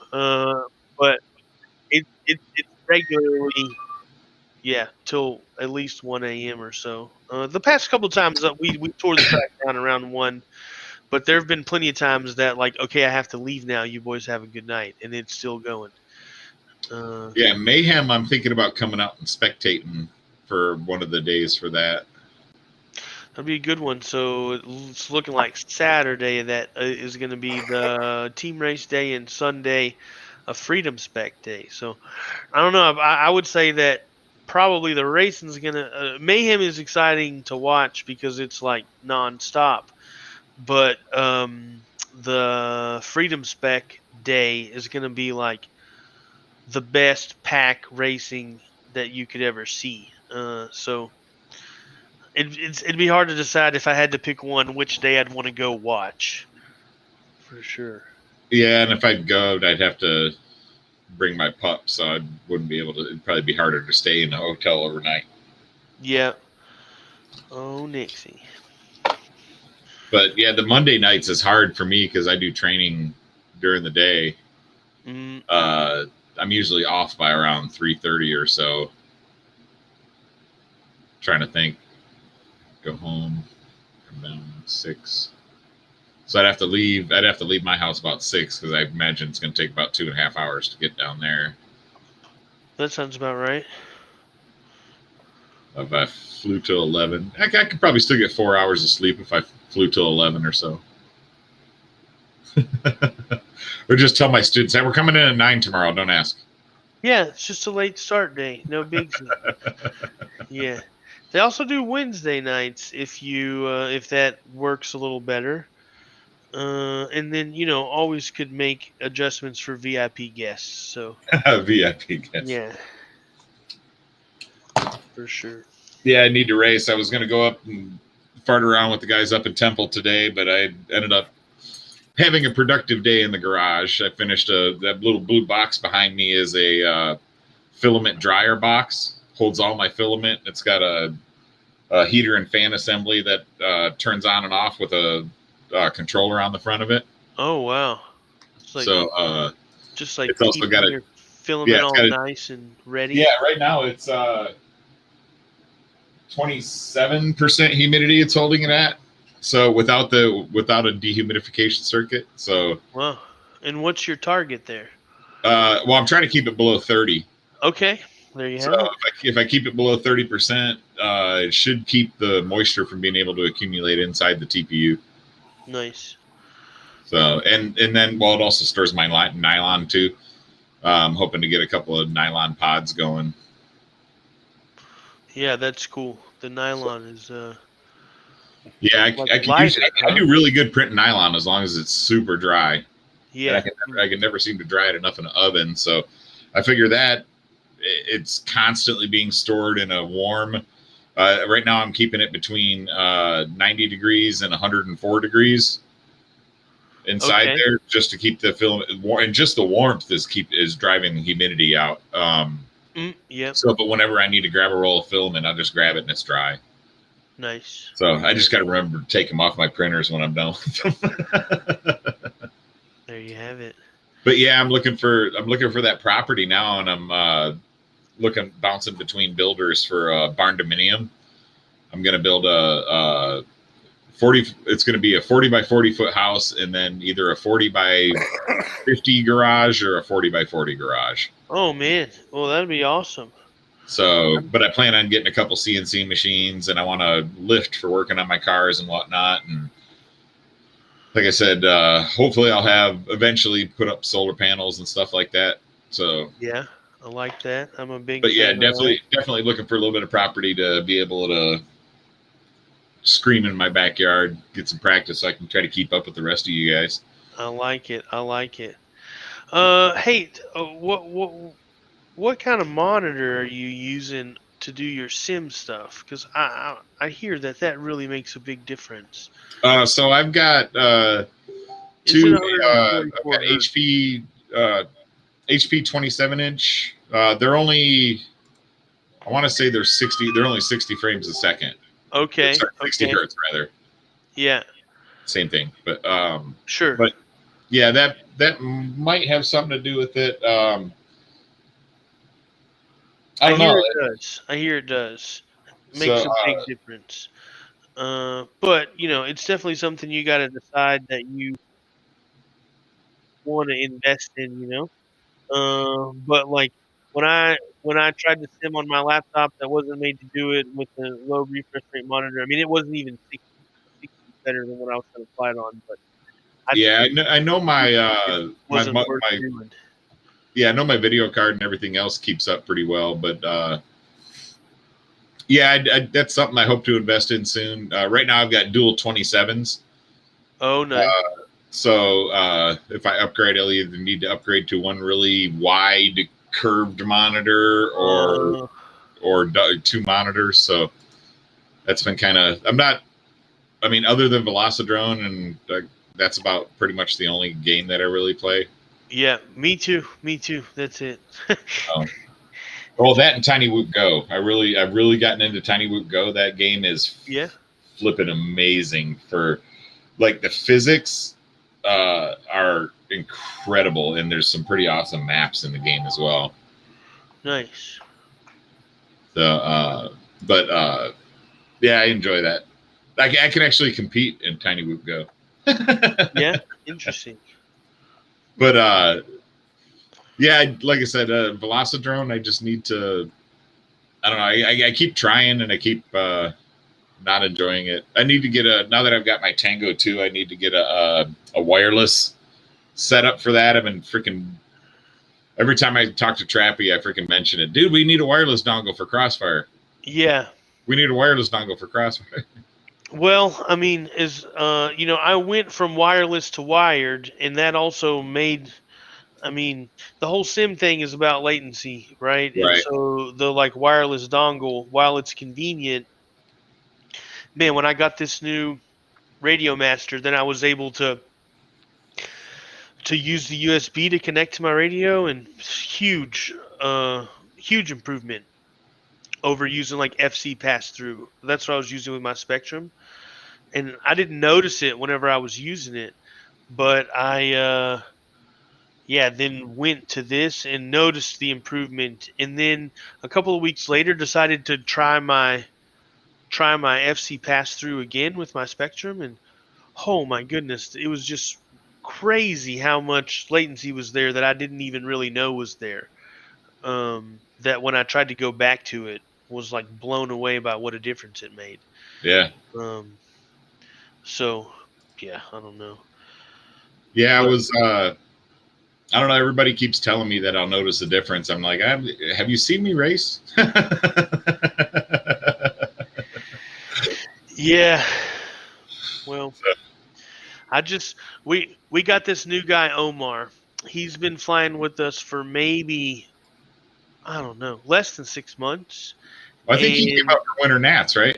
What's that? Did he come up for Winter Nats? Winter Nationals? I don't think so. Nope, I don't think he was even with us then. So he started flying with us after Winter Nationals. And he was, flying with us for a month, and what you would expect after seeing somebody fly gates for a month. And then one day we were talking, and I was just happened to be talking about Velocidrone, and he has a gaming computer set up, and he downloaded it, And man, I'm talking about over the last 2 months, he's just excelled incredible. Just from, you know, maybe he spent 40 or 50 hours in the sim over the last couple of months, and it's incredible. Like, even just watching him at our night spot, we have those dive gates, and just seeing how he's attacking gates, and, like, watching him flying very noobish, very unable to control his altitude, like, dip in all the time, like, not able to go in a straight line, and, like, having to go, like, flat down. Omar is in the chat. He said he started in January. Yeah. But, like, now, I don't know. Like, I would be happy to enter him into a sportsman race at Lucas's deal, and he would get to the A main for sure. Yeah. I know. That's like our Texas sportsman class kills me because like the freaking guys at the top of the sportsman class are really not that far off from the pro class. It's freaking crazy. Yeah. So, anyways, it's just a tool that I've experienced how much it helped me after like having the right setup, and then have just watched people like just that dude specifically in the last just because we were talking about him yesterday, how much he was attacking the Ocalo spot was incredible. So anyway. I'm apparently working on a wheel spin right now, so you guys keep talking. I'm just sifting through names. Yeah, I was wondering if all those hashtags were just jokes or if they were actually. I've been in contact. We're figuring something out. Oh, okay. Private Island, Dinky Mods, just me, huh? But yeah. So has Andy flown that little Nemesis Micro he won? Yeah, he's flown that. We had it on the track the other day, actually. Andy, the guy that had the backyard that they were racing at out there, he won one of these at Winter National, my first one that I built. Yeah, it's a sweet little frame. It just looks like a little baby freestyle quad. Yeah, this thing is so much fun, dude. It really, the thrust to weight on it really is. It flies like a normal freestyle quad. I've got a new one coming out that'll fit like the Cadex Vista unit. It's a little bit longer, so no props in view for the HD fellas. No props. Yeah, I've got a new freestyle. I got a new freestyle frame coming out. Another new 3-inch coming out. Man, you got all kind of stuff in the works. Yeah, that's what happens when I get bored and freaking stuck in the house. I got to get with Mike. I got to get with Mike and start scheduling some races here for Austin. Please do that. I would love to see that happen. I actually I wasn't too far away from OSP a couple of weekends ago for my sister's. My sister's just lives right around the corner from there in Pflugerville. So I went to a birthday party for her. Nice. For my niece, but I wish you guys would have been there. I would have brought my. Yeah, that's something that I've been trying to knock out all my design work and finish up my garage work and stuff like that, so I can actually get back out for flying season. This is like the cold season, the cold / rainy / crazy Texas season is not a lot of the local pilots are flying right now, so this is where I do a lot of the design work. Y'all are crazy. You should be. What's up, Drone Worship? Daniel Sampson in the house. Yeah. Anyway, I'd love to see the Austin scene reignite. Me too. Like really, it's like me and Mike are pretty much the only two racers left. Everybody else is kind of disappeared, and like I said, Mike and I are willing to say, and we have set up the tracks just for us. Yeah. Put the word out and some new people will show up, I bet. Yeah, we will. We got to, so we've got to, because of the way that OSP is working, we've got to give, I think it's like 30 days notice for an FPV race day, and we got to keep off of the main flying field and, stuff like that. So, yeah.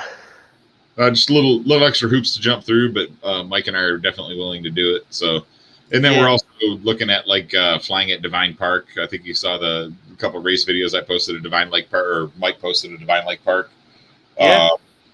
That was super fun. It's kind of through the trees, not quite to the point of Ocala, with its 50-foot tall oak trees. But just man, just anywhere, getting shit in the sky, you know. Yep. And then once I get the property, I'm gonna try, depending on how big of a property I get, I'm gonna try to do some events where I have people out to camp, and we'll do like an overnight couple day race thing and set it up on MultiGP. That'd be very cool. Yeah, if I can, I would like to get my property designated as an AMA field. And the areas they're happy to help you do that. Yeah, because the areas I'm looking at, there is no AMA fields around.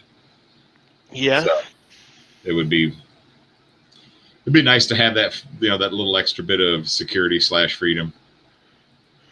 Yeah. So all the regs coming up. Right. Don't even get me started. Yep. Well, that's why I started building micros. Yeah, that's smart. There's going to be demand there. That's for sure. Well, I think what we're going to end up with is a lot of very light frames that are sub 250 that are not very durable, but probably fly just fine until you crash them. Sure. Just to get under that 250 mark, That makes sense. That makes sense for sure. Yeah, did you get a chance to see that Pixie racer that I did, a 3-inch racer? Pixie racer that I had. The name's not ringing a bell, but I do remember seeing a little 3-inch that you had. Yeah, let me pull it up here real quick. Let's see. Promo.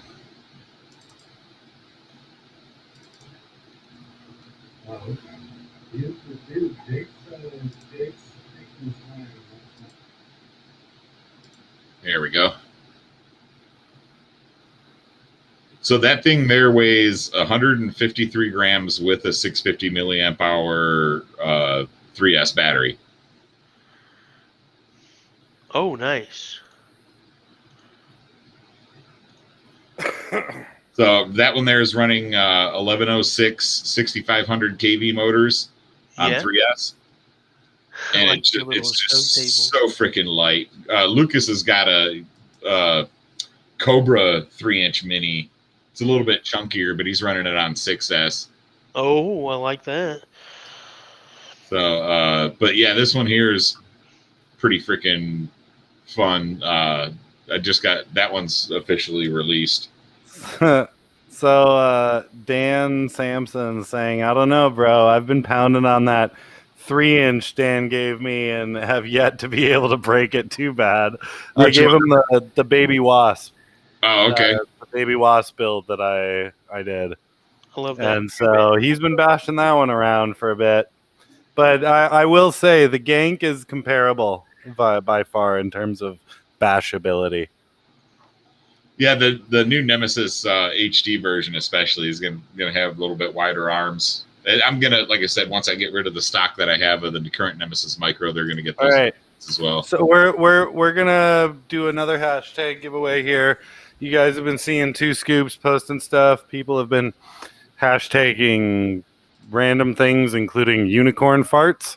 So we're gonna hashtag unicorn farts.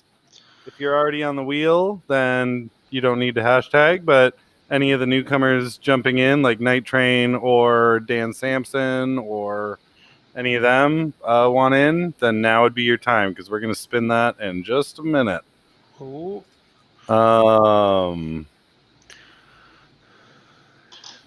Yeah, let me see. While you're getting ready to do that, I'm going to try to pull up FPV Yoda's video. There you go. Well, nice. I'm gonna. So in case y'all hadn't seen enough insanity for a day, so this is a 6S Nemesis Micro toting a GoPro session. like So it. he said once he tests the mount, he is going to release the GoPro mount. So I'll put that up. That's wicked. Great. Yeah. Like I said, it's insanity. I totally never intended for anybody to do any kind of craziness like that. Like there's the 4S 850. He was running on the 2.5 inch. Let me see if I can.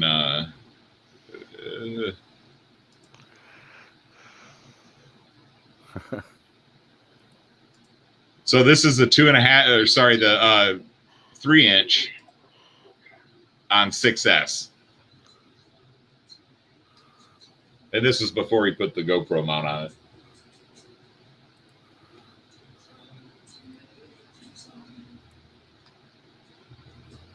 Oh, launched it right on up there. Yeah, that thing's got some ups for sure. I mean, it's really ridiculous when you can tell when he blips the throttle because it just goes. Yeah. All right, I think I got everybody that's hashtagged things. I've got Vicious, Night Train, Private Island, Just Me Hop, Dinky Mods, Neil Merrick, D3, Drone Pilot, Mr. Relentless, Dan Sampson, and Night Train. Is there anybody here that tagged and I missed?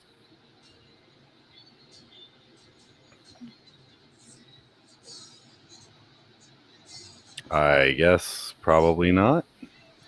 Alrighty.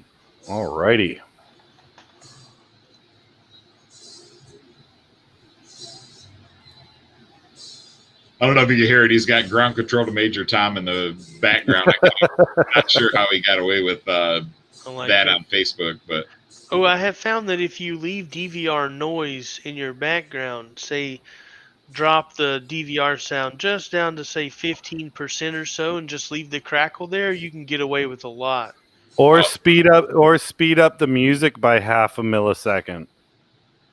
Oh shit! I never even thought of That'll get it past the algorithms, or slow it down. Either way, but slow the tempo down by like half a beat, and it'll get through all those because the algorithms search for the specific tempo, the specific tone, the specific note, and that's how it does it. If your note is a third higher than what they're looking for, then it's a different song to them. Just FYI. I like it. Now we go. That's a good way to get rid of that annoyance. I did that. I kept running into copyright issues. I did a video where I was chasing away vultures from my yard. Okay. And I was using a Cinewoop. And I really wanted to use the song Hit the Road Jack. Yep. And I did. And every time I'd try and post it, it wouldn't let me post it because it was a copyright violation. Mm. So I literally sped it up so they sounded like Elvin and the Chipmunks. And it worked great. You got through the filter, and the entire video was hit the road, Jack, and don't you come back no more, no more, no more, no more. Like, it was just going for it. And I was like, that works. All right, cool. Like, so, all right, we got the wheel up. Let's see. I think we're going to see who's got the unicorn farts. I think we got all the unicorn farts. Yeah, download the cover band version too. That's also what I do. There's also, if you look up like free vlog music or free download royalty free music or whatever, yeah, there's a lot of really good artists and really good tracks out there that just are royalty free. And if you find a good one, you can use it for literally any video you want. I like that. So my all-time favorite Nemesis Micro freestyle video is from Mine, of course, I know. Thank you. There you go. Sorry, the one that has the best flow is Tariq Maccabee. Oh yeah, his is great. So this is the one right here that, like, when he posted this, there was quite a few people that actually came and bought the Nemesis Micro.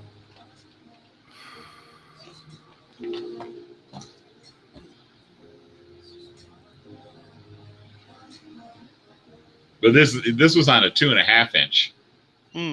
Nice.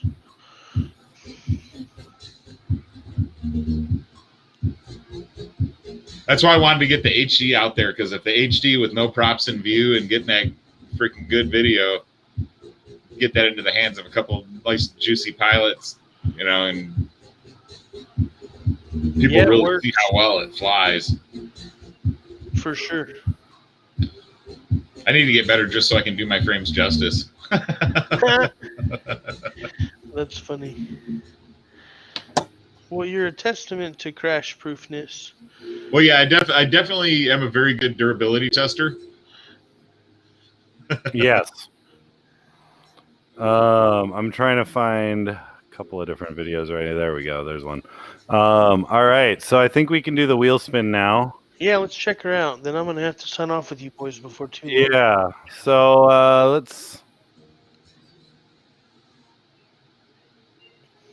all right. Here we go.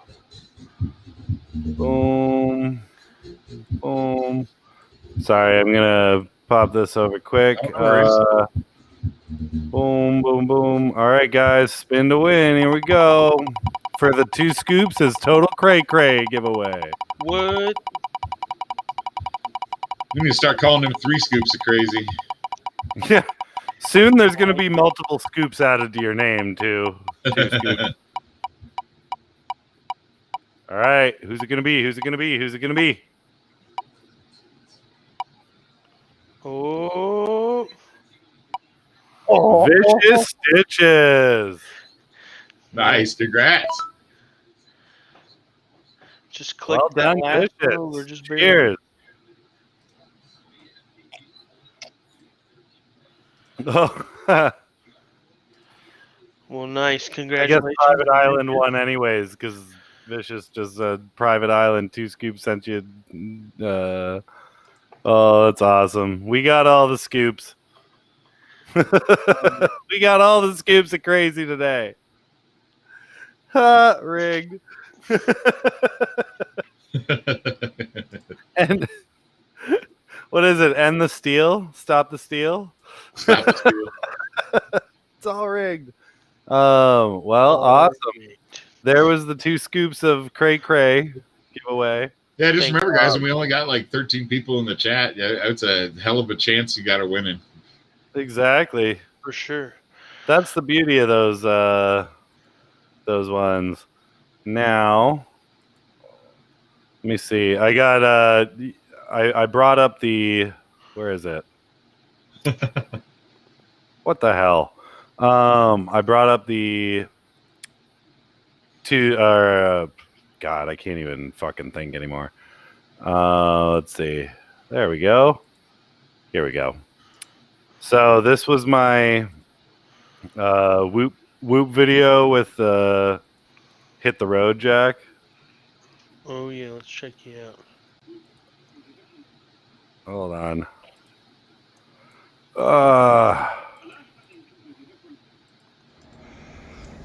There they are. Time to get a whoop. They can smell Chase dead these meat. turkey vultures away. I know, right?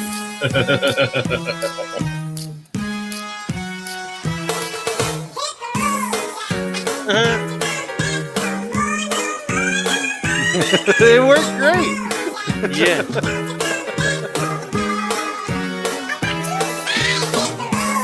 This was just a basic 3-inch 3D printed Cinewoop that I had kicking around, and I was like, all right, I'm sick of these birds. There was apparently a dead deer in the woods that they kept going after, and I didn't realize this until long after this video, but I was like, oh, that makes sense why they were hanging around so much. Nice.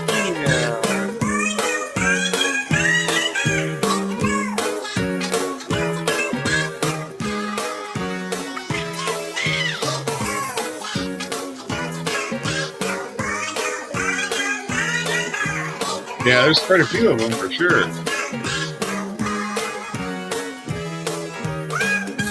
Spin it again for 25, Vicious says. Okay, I will.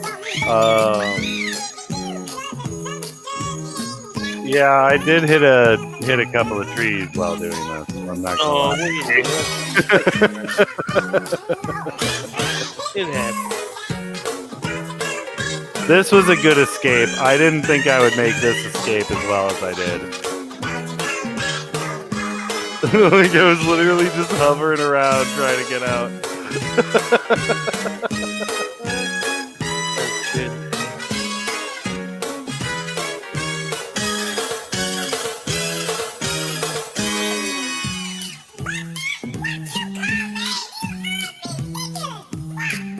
And see, I didn't bring the tempo up at all. I just brought up the pitch. Makes sense. Yeah, that Like- totally works. And so they were like, oh, that's not the same video at all. No problem. Let her go. Well, I got to remember that one. For All right, sure. well, we got Wheel Decide coming up again. Let's see. Well, there we go. Well, hey, before we get too deep, I'm going to have to sign off with you guys. I really appreciate y'all letting me come hang out for the little bit. Yeah, man. Thanks for Okay. joining us. Hey, Yeah. you got a YouTube channel you want to drop or anything? Yeah. Oh, yeah. It's just Neil Merrick. Let's see. NEILMAREK. All right. You can see my ugly mug upside down in the little Yep, thing. go check out some of his stuff. He's got some pretty cool. He used to do some pretty cool city surfing Yeah, I got- videos You know, deep back in in the day. See you, deep in Benjamin. there's some good freestyle stuff because I used to travel a lot. I hadn't been doing much of that lately, but there's some good stuff in there for sure. Yeah, you guys doing online conventions and whatnot. I'm just skipping it all at the moment, but yeah, they're trying to do something. But yeah, who knows? Yeah. Well, thanks a lot for having me again, guys. Yeah, Y'all have man. a Good evening. Hopefully, we'll be good by IO. Yeah. Oh, I'll be there for sure. Awesome. That's the one I definitely want to make. I was super sad that they delayed and then canceled last year, but Yeah. totally understand it. So, Sure. But we'll be there again. All right, guys. Peace out tonight. all right, take All it right, easy. man. Later. Thanks, Neil, for joining us. Yeah, for All sure. right, guys. Thanks, Neil. Peace. Peace. All right, guys. We got another wheel spin. Vicious is willing to give half back to another person, but they have to subscribe to 2 scoops. He's only at 92. Ooh, we need to get him to 100. All right, we got 14 viewers. I need all 14 of those viewers to go. Hey, D3, can you post the link to his YouTube page? I don't have it up right now. Sub to 2 scoops of crazy, please. And we'll get him up to 100, we hope. We've only got 13 going on the stream right now, so. And most of them are probably our regulars that are already there. But let's see what we got. I will Just spin search, again. As just per search 2 Vicious's- scoops of crazy. It's right there. As per Vicious's request, I will spin again. Spinning.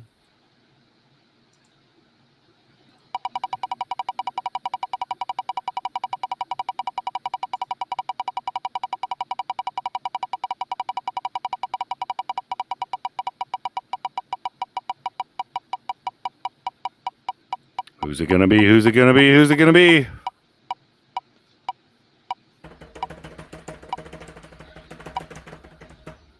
Oh, Night Train's Night on there twice, so that's kind of unfair, but oh well, we'll give it to him. Train. I just noticed that, but hey, Night Train, you win. I'm not dealing with All right. Crossfin, so Thank yeah. you, 2 scoops. Everybody. Thank you, 2 scoops. That's wicked.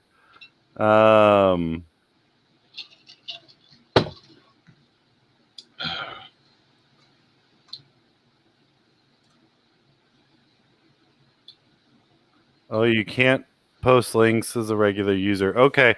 Send me the link on Facebook if you can, D3. Dan Piper Parkinson, and I'll post it up. Hey, Dan, I got you right here. Oh, perfect. Matt's got it right there, apparently. There you go. Not even a subtle rig. Well, accidents happen sometimes. So, Night Train, you won, buddy. 2 scoops right there. There we go. Man, Dan, I almost want to for the hardcore people that have stuck around for 3 hours, I almost want to show them the Skya. Do it, man. Like people, we don't watch, or we don't get too many people watching all the time. Yeah, I figured it probably wouldn't hurt. I mean, it's coming next week, so I'm not gonna show the Necromancer though. Yeah, don't blow your whole wad yet. All right, guys, go sub up to 2 scoops. I'm posting his YouTube link right now. You should be able to click it. He is a beautiful human being, and you definitely can't miss his picture. All right. So that YouTube link I just put up is 2 scoops of crazy. And let's see.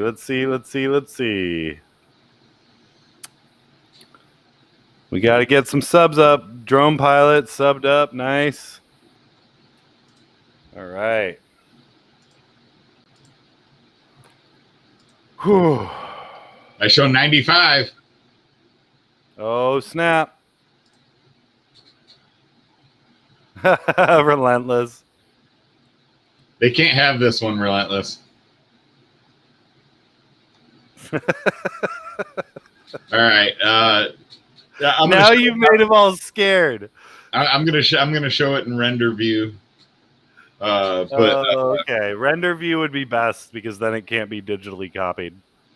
So here, let me get it. Guys, you guys are gonna get your mind blown. So it's a little bit different. It's keep in mind, it's a 3-inch. All right. Sometimes 3 inches all about is all you need, man. It's not about size; it's about motion of the ocean. So anyway, here it is. Oh, boys and girls, look at that! So that is the Skya. The Skya lives. So 3-inch. No props in view. Even if you go to 180-degree freaking camera, if you find one. There will be no props in view. Will definitely fit the Vista unit. It's got 2 stacks. Will fit 20 by 20. It will fit 16 by 16. It will fit whoop stacks. Fit 9 by 9 or 12 by 12 motors. Such a sexy quad. It will run 3-inch. Carbon fiber cam plates here.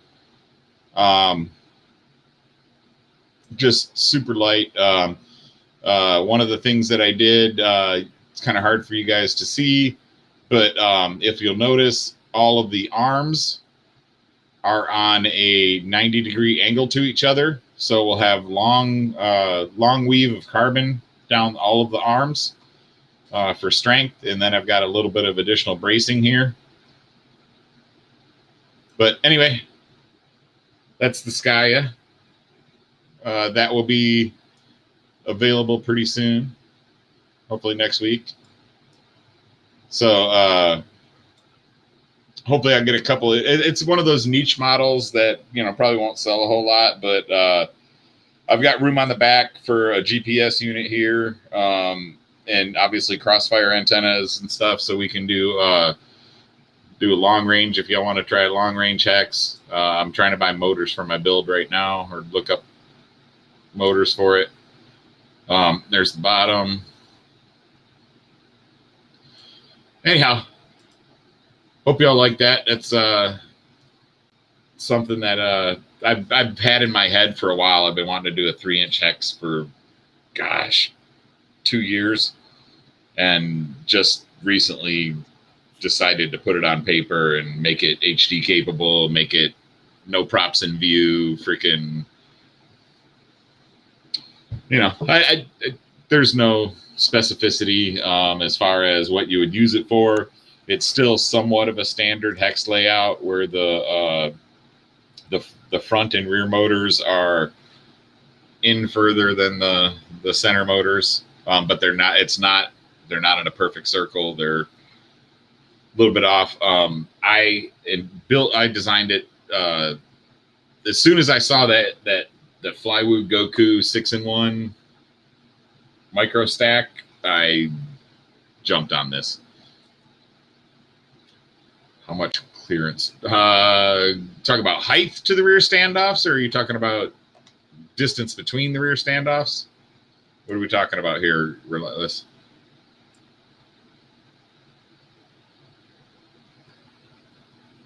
Try something. What's up, Mr. Rollins? What's up, Mike? How you doing, buddy? Oh, he joined in just as I turned it off, too. Yeah, I know. Don't want China cloning that one. We got Titan FPV in the house, too. What's up, everybody? Yep, Titan FPV's been flying the Sharkbite Nemesis around and loving it. Nice. So that's about what I'm looking at, Drone Pilot, as I was checking out some 1303s. I really wanted to do some 1205s, 1206s, but again, they don't have them in the KV that I want. But yeah, I'm shooting for around between 5,000 and 6,000 KV. Right now, I am looking at possibly the FetTech 1303.5s, but they are super freaking pricey. They're like 18 freaking bucks. There is going to be clearance for the antenna mounting in the back. I've got room for a GPS mount tab to come out the back, and also a let me see if I can show you here again real quick. So if you look at the top, I've got this area here, right, for a GPS antenna, and DJI antennas can either come out the side on an angle here or straight out the back. That's where the 3-inch props would go.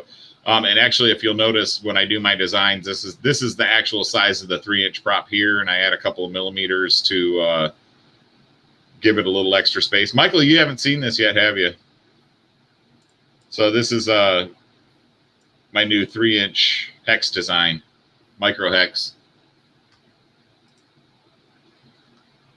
So, but yeah, there should, Mr. Relentless, there should be plenty of room back there for the antennas. Like I said, they can come out of the side or out of the back. So, yeah, this is this is the first time I've kind of shown it to people, so that was kind of a silly question.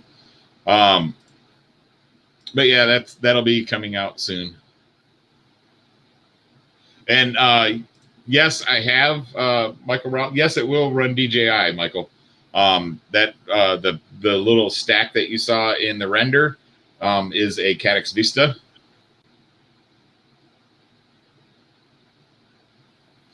So it will definitely fit. And actually, you could probably run an air unit in there too. There's enough room for it. We just need to 3D print them out.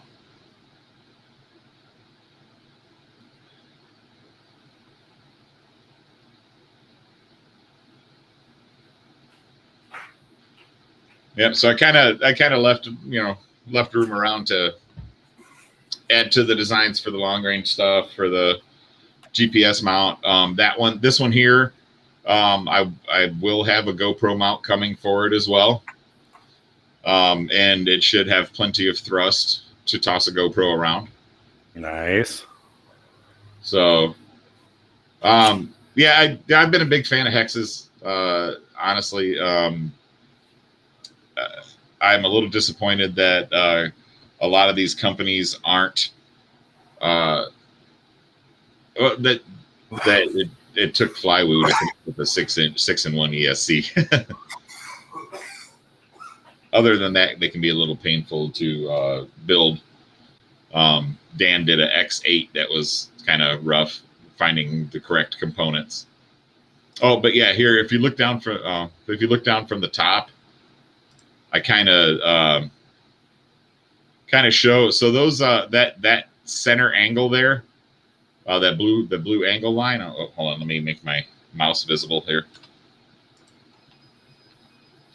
So these two blue lines right here, that is my 175-degree prop-free view mark.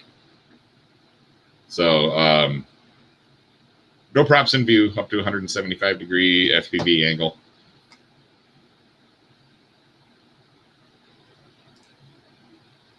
But yes, a little bit of. I don't think JHEMCU makes a 6 yet. If they do, that's a surprise to me. That would be awesome, though, to have a 6-in-1. Yes, Dan has an impressive quad wall. If you'll notice, he's also got his FPV box on the floor that's got all of his quads. He's getting ready to take a little trip, and he's packing all of his stuff there.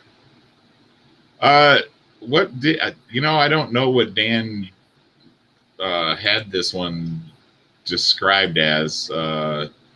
There's so Restream, yeah, it is. That's one from last week. Restream's kind of weird. It's got a couple of spots that you can edit the description, and if you don't get them all, it may not change one of them. But yeah, that one is definitely going to be a fun quad. The Nemesis Micro HD is going to be a fun quad.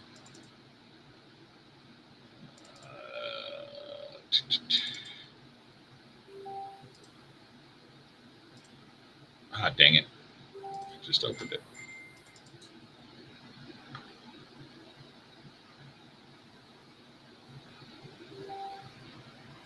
There it is.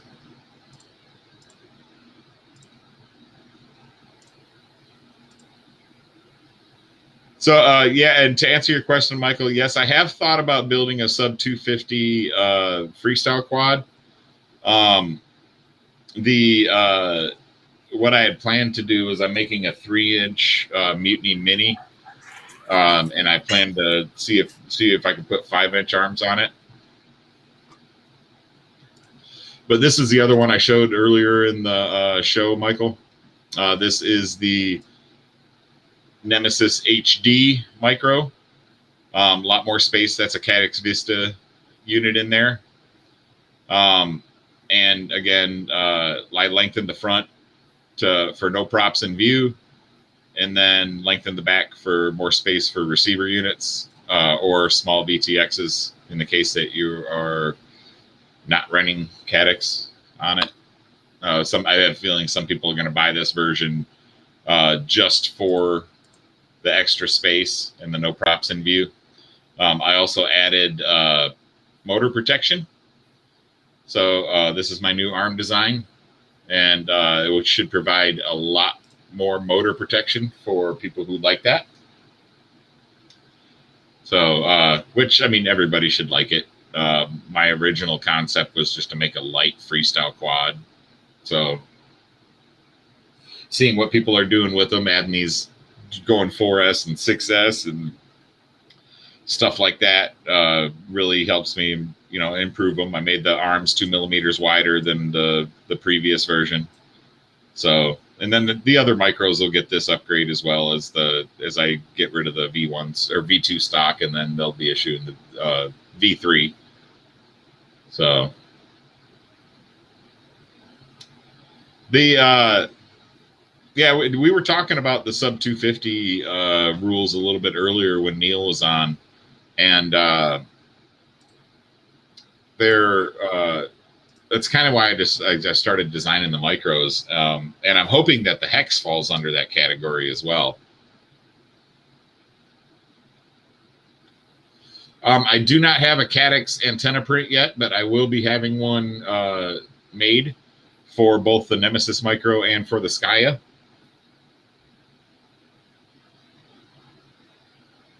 Yeah, 2 millimeters on a micro frame actually is a considerable amount. Let me see if I can. I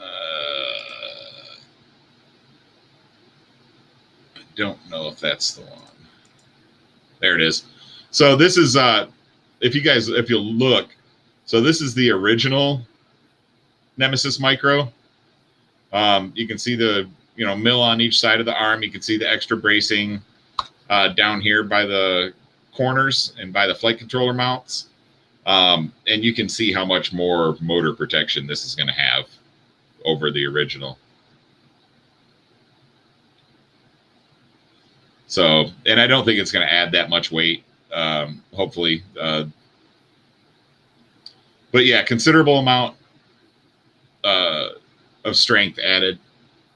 Oops. Sorry, guys. So, let me resume back in. So the red is the original Nemesis Micro HD. The one I had originally planned to do. And again, like I said, I wanted to beef up the arms a little bit. It's going to be carrying a little more weight. And I'd also had a request to do a couple 4mm arms, so I might do one of those here on a cut coming soon. But this should strengthen up the 3mm arms considerably. So, but anyway, so yeah, I'm really excited to get these out to you guys and really kind of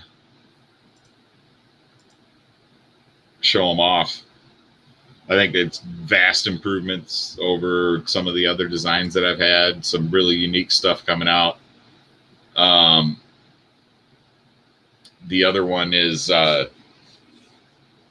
the Necromancer is the one I'm not sharing until I get it. That one is very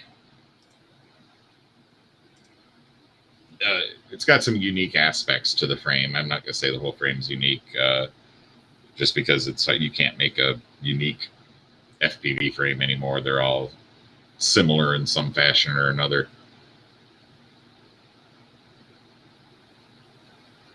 So square arm.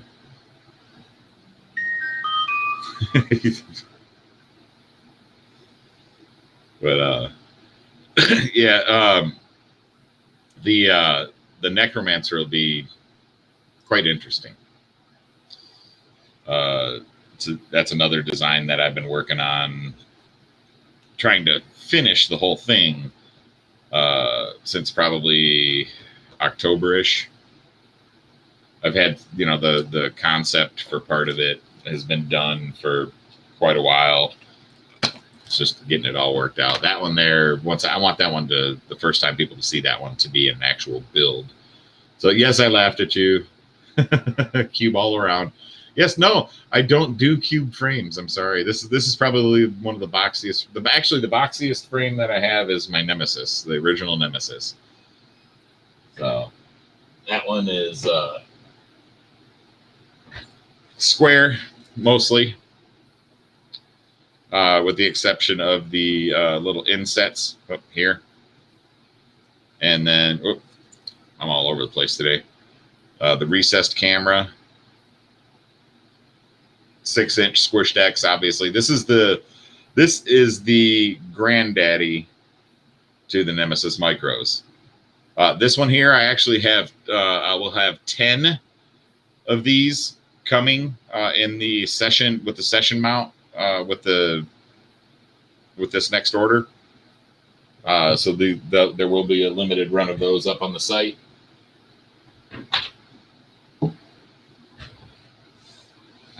Nine different frames I'm ordering with this order, including the Nemesis Micro HD, the Nemesis OG, and then yeah. Oh, the arm. Yeah, I'm not a big fan. Square arms though. And nobody's done it. I mean, I guess that's, it would be unique in that aspect. The stream is so much, thanks, I appreciate that. But you get to look at all of his quad stuff, which is all anybody wants to see anyway, right? So, let me see here. I wish Dan would come back for a minute. I got to run and get my dog. I hear her barking in the backyard. And it's 11 o'clock here.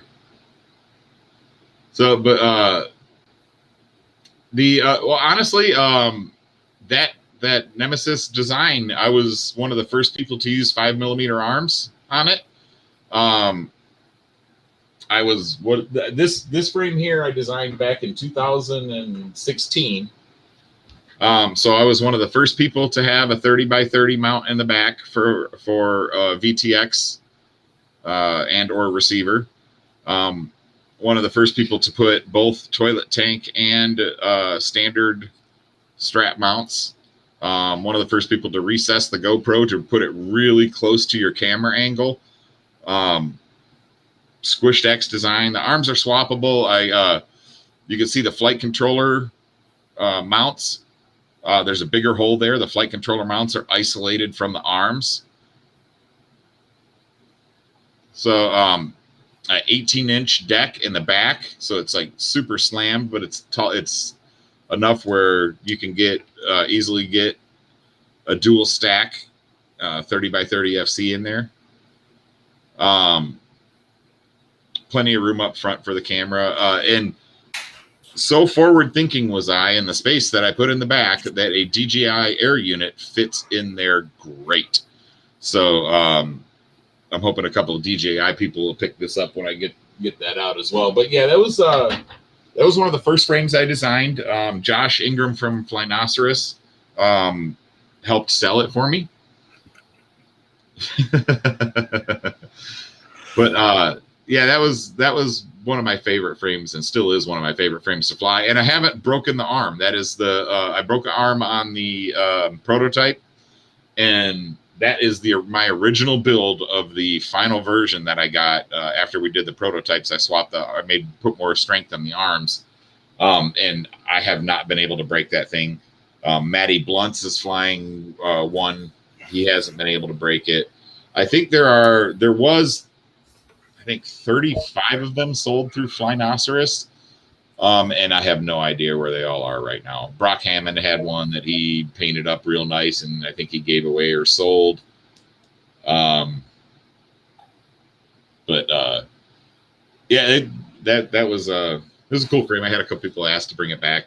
So, but yeah, that was the very first frame full frame I ever designed. Sorry, y'all. I had a printer filament clog, so I had to deal with that a little bit for just a second because the filament broke off right before my direct drive feeder, and so it had fed down too much that I couldn't grab it, and I was like, no. Yeah, I've been using a piece of PLA to try to push them if they get down in there like that.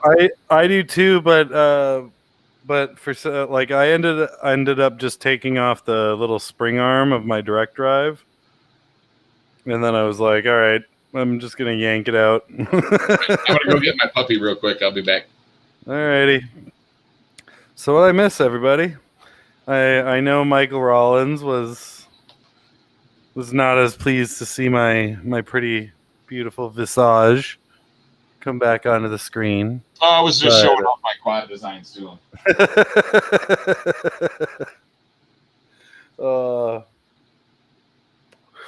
So Michael, if I'm up in Virginia and I'm in your area, I'm going to call you and be like, we're going to go fly right now, even if I'm only bringing whoops and stuff. So we're going to... Now that Dan has full screen control, I like it. Well, let's see. What videos we got? I think somebody messaged me. Was it Chris? I think it was. All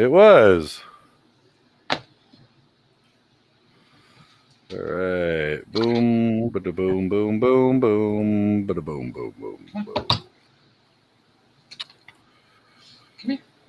Boo doo doo doo doo doo doo boo doo boo boo doo doo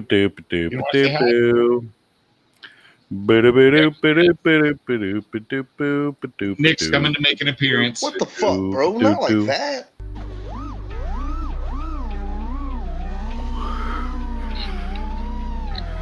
This is some Just Me Hop South Florida action. Central Florida action, I guess. Hello. Scratchy, scratchy. Yeah, I got when I got mine. Wasn't hot when I got signed. Fucking not what I want, but I stack what I want till I'm back on the right side. Back on the west. Manned up, took a slap on the chest. Running yaps, motherfucker been attached. Motherfucker 3 fingers, let me wrap. Hey Dan, we dropped the link to the merch store. What? I said we dropped the link to the merch store. I will, but I just did a bit ago as well. So hold on. Oh, okay. It's in there, and I put it up at one point or another. I'll put it up again because I just don't have the guys, web. stop by the merch store if you guys want some Gank Multi-Rotors merchandise. There's some optimized drone merchandise.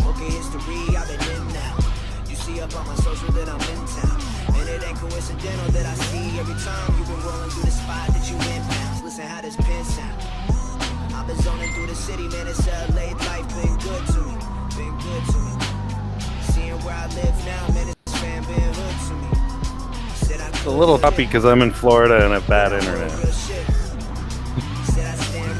So you can deal with it, Night Train.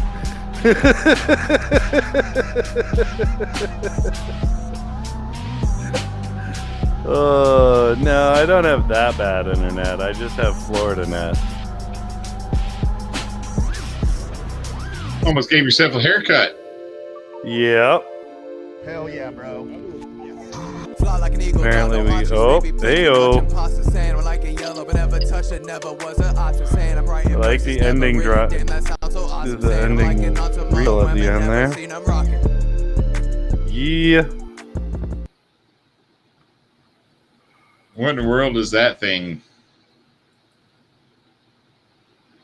Bot grinder made night vision, apparently. So, Private Island just sent us something, Dan. A picture of an interesting looking machine. Put it up. Oh, I thought you... Okay. Let me pull it here. Switch. You did just make Dan and Matt's phones ding. Ooh, that's pretty.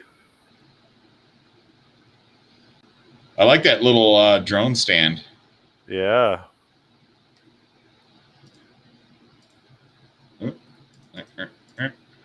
There we go. Nice. That's a Beta 75X, he says. Well done. What is it? 3-inch or 2-inch props on there? Looks like almost 3. Yeah. Nicely done. Very nice. I upgraded all the guts from a 75 into a long range 3-inch as well.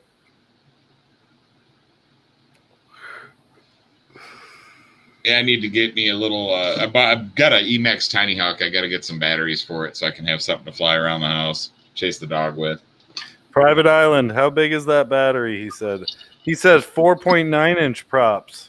Whoa, that's a big one. That's crazy big.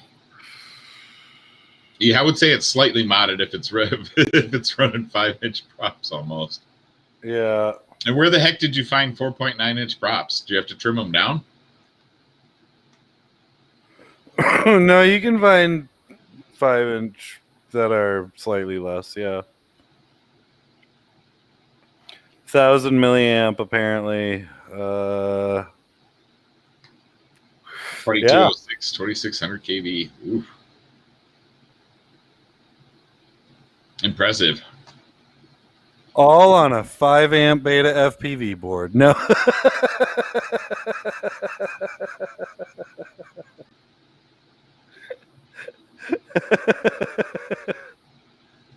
Yeah, I've got a couple things in mind for some lighter 5-inch stuff. What's up, Nurk? How you doing, buddy? Slightly less than 5 inches. I wonder how long Nurk's been lurking just to post that. Nurk, message me after the show. I have a frame that I want you to test for me. Ooh, you're gonna like it too. You're gonna like it a lot. Yeah, you might. Yeah. We'll talk later. Michael Rollins up. Here we go. I know Nurk's always exaggerating. I will still like the one shining. All the moments in our interview with Nurk were fantastic, but the one shining moment was when Michael Rollins crashed it, and Nurk's opening line when Michael popped on screen was, "Oh look, it's Michael here to ruin Rotor Riot." And I just lost it. Ooh, nice, Nurk. So I sent Nurk a message the other day, and it was entitled, "This is all your fault." Oh, yeah. Yeah. So, whoever watched Nurk's video a few weeks ago, that was him flying a 5-inch with those 3-inch Cinewoop props. I immediately, like 5 minutes into that video, had already added to cart. So I now have the 8-blade props on my baby skull whoop, Cine George, and they sound quite ridiculous.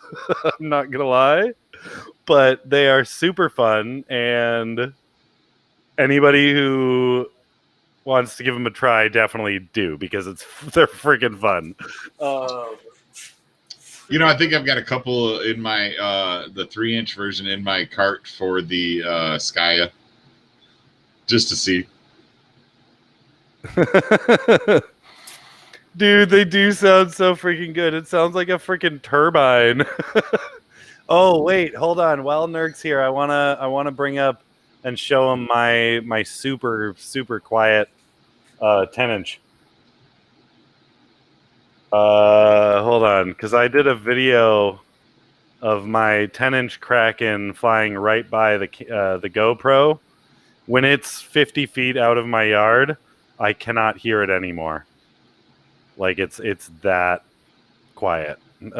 Where is it? I think it's on my next. There it is. All right, Nurk. Here we go. I'm going to share this in just a sec. Do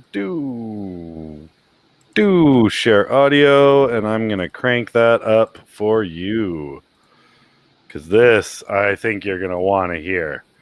These are my crazy short and really wide 50-10 motors on my 10-inch Kraken, and it's phenomenal. Or I think it's phenomenal.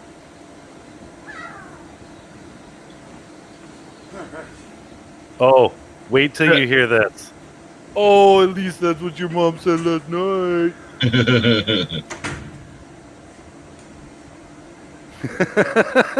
Michael was like, I'm waiting for it. He knows it. All right, so this is it taking off. You can hear me and my daughter talking in the background in the gazebo there, so this'll, the GoPro's up full volume. All right, here it comes.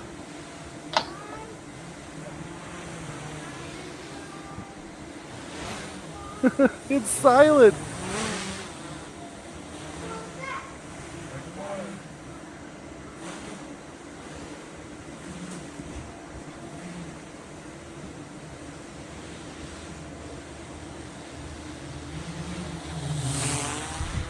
That's as loud as it gets, pretty much. Yeah, those 10-inch 5-blades are freaking nice.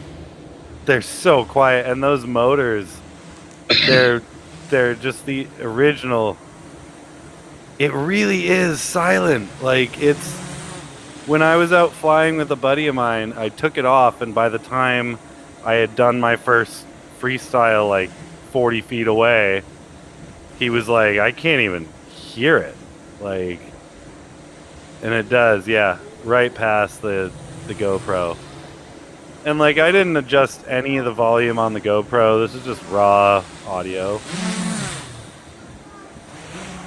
Like nothing. You can hear my daughter chanting in the background. He's using these pancake motors. What was the size of those motors, Dan? 5010, and they're 750 kV 5010s. So they're super short, but also super wide. Yes, an X8 can be ducted. It just takes a lot of work. Speaking of X8s, you should show that. I should, but it's got a dangly gimpy arm right now. Oh, yeah, that's right. I got your bottom plate right here. I know.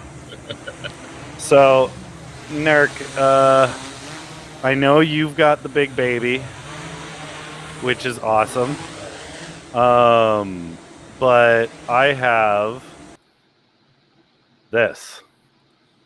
Nerk, I made an X8, and I also crashed an X8. If you if you notice, the motor there is not quite attached to the frame as the rest of them. But at least it's the bottom plate. Yeah, this thing's a freaking monster. The 510s, I think they're no-name brand, to be honest. They're the old school red winding ones that used to be used on older hexacopters, like the GoPro gimbal rigs and stuff. Oh, wow, I'm still maximized. Hi, sorry. So here's my Kraken. Nerk, here's the Kraken, and these motors right here. It's like an old dart motor or something. Yeah, I think they very well could be. What's that say? XT XINTE. Whatever that company was, that old company that nobody uses anymore. But I'm not gonna lie, I've got a bunch on my hexacopter, like my big camera rig, but these things are spectacular. Yeah, that Nerk, that X8 is based off of the off of my Nemesis Micro Squished X little micro freestyle frame. Yeah, with the spin-on. No, the props aren't spin-ons. They're the conical nuts. Because those motors, the adapter for the motors came with the weird 5.5 millimeter shaft, so I didn't have any actual lock nuts for it. So you took GoPro footage when you were flying with Jeff Hardy, did you not? No, I have an internal DVR backpacked onto the camera, but yeah, I can pull that up too. Because that footage, I did a Kraken flight last week, I think it was. Yeah, here we go. Kraken Orlando. This was out with Bernard in Orlando. All right, hold on, Nerk. You'll like this. This is the Kraken. I've still got to try and tune out a little bit of the bounce back, but it's already down in the low teens in terms of P gain and stuff, and the motors are spinning so slow that I'm worried it'll just screw everything up if I do. So I like it as it is. It flies well. It dives well. It has no prop wash. It's wicked.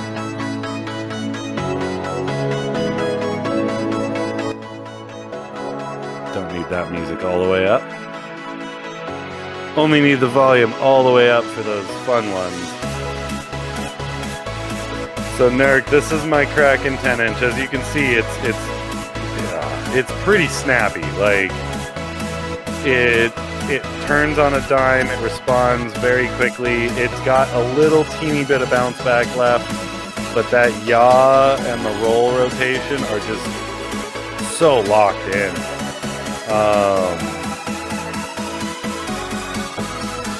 Bernard was loving it because I was punching through some race gates towards the end. My eye terms, I think, I can't tell you off the top of my head right now. I had to raise it up a bit, but I also had to drop the D term a whole bunch. My first flight with this thing, before I set up I got a whole bunch of new things set up on it, but my first flight on this thing was janky as hell. And then I tuned for a while. Yeah, it looks like there's a little bit of vibes in there. Yeah, that's the mounting of the camera, because it's an old Caddx Ratel that doesn't... The mounting... Those, the camera mounting swivels on the standoffs are really thin. They're really flimsy. So, that could be it. It could be wiring just bouncing around. Yeah, RR did shoot it. This is their practice track. This is the RR Rotor Riot practice track for Orlando crew. Yeah, I was out there with Bernard and a few others hanging out. And the week before that, I was at Monster Trucks with them for a bit. So I've been flying. This thing gets about 9 minutes of just cruising around on a 6S 1650. So it's super duper efficient. And flying hard, you'll see, like, I'm only at 3.8 volts here. And I've been flying for almost 4 minutes already. So, yeah, the OAS hobby track, that's the one. It's in some park.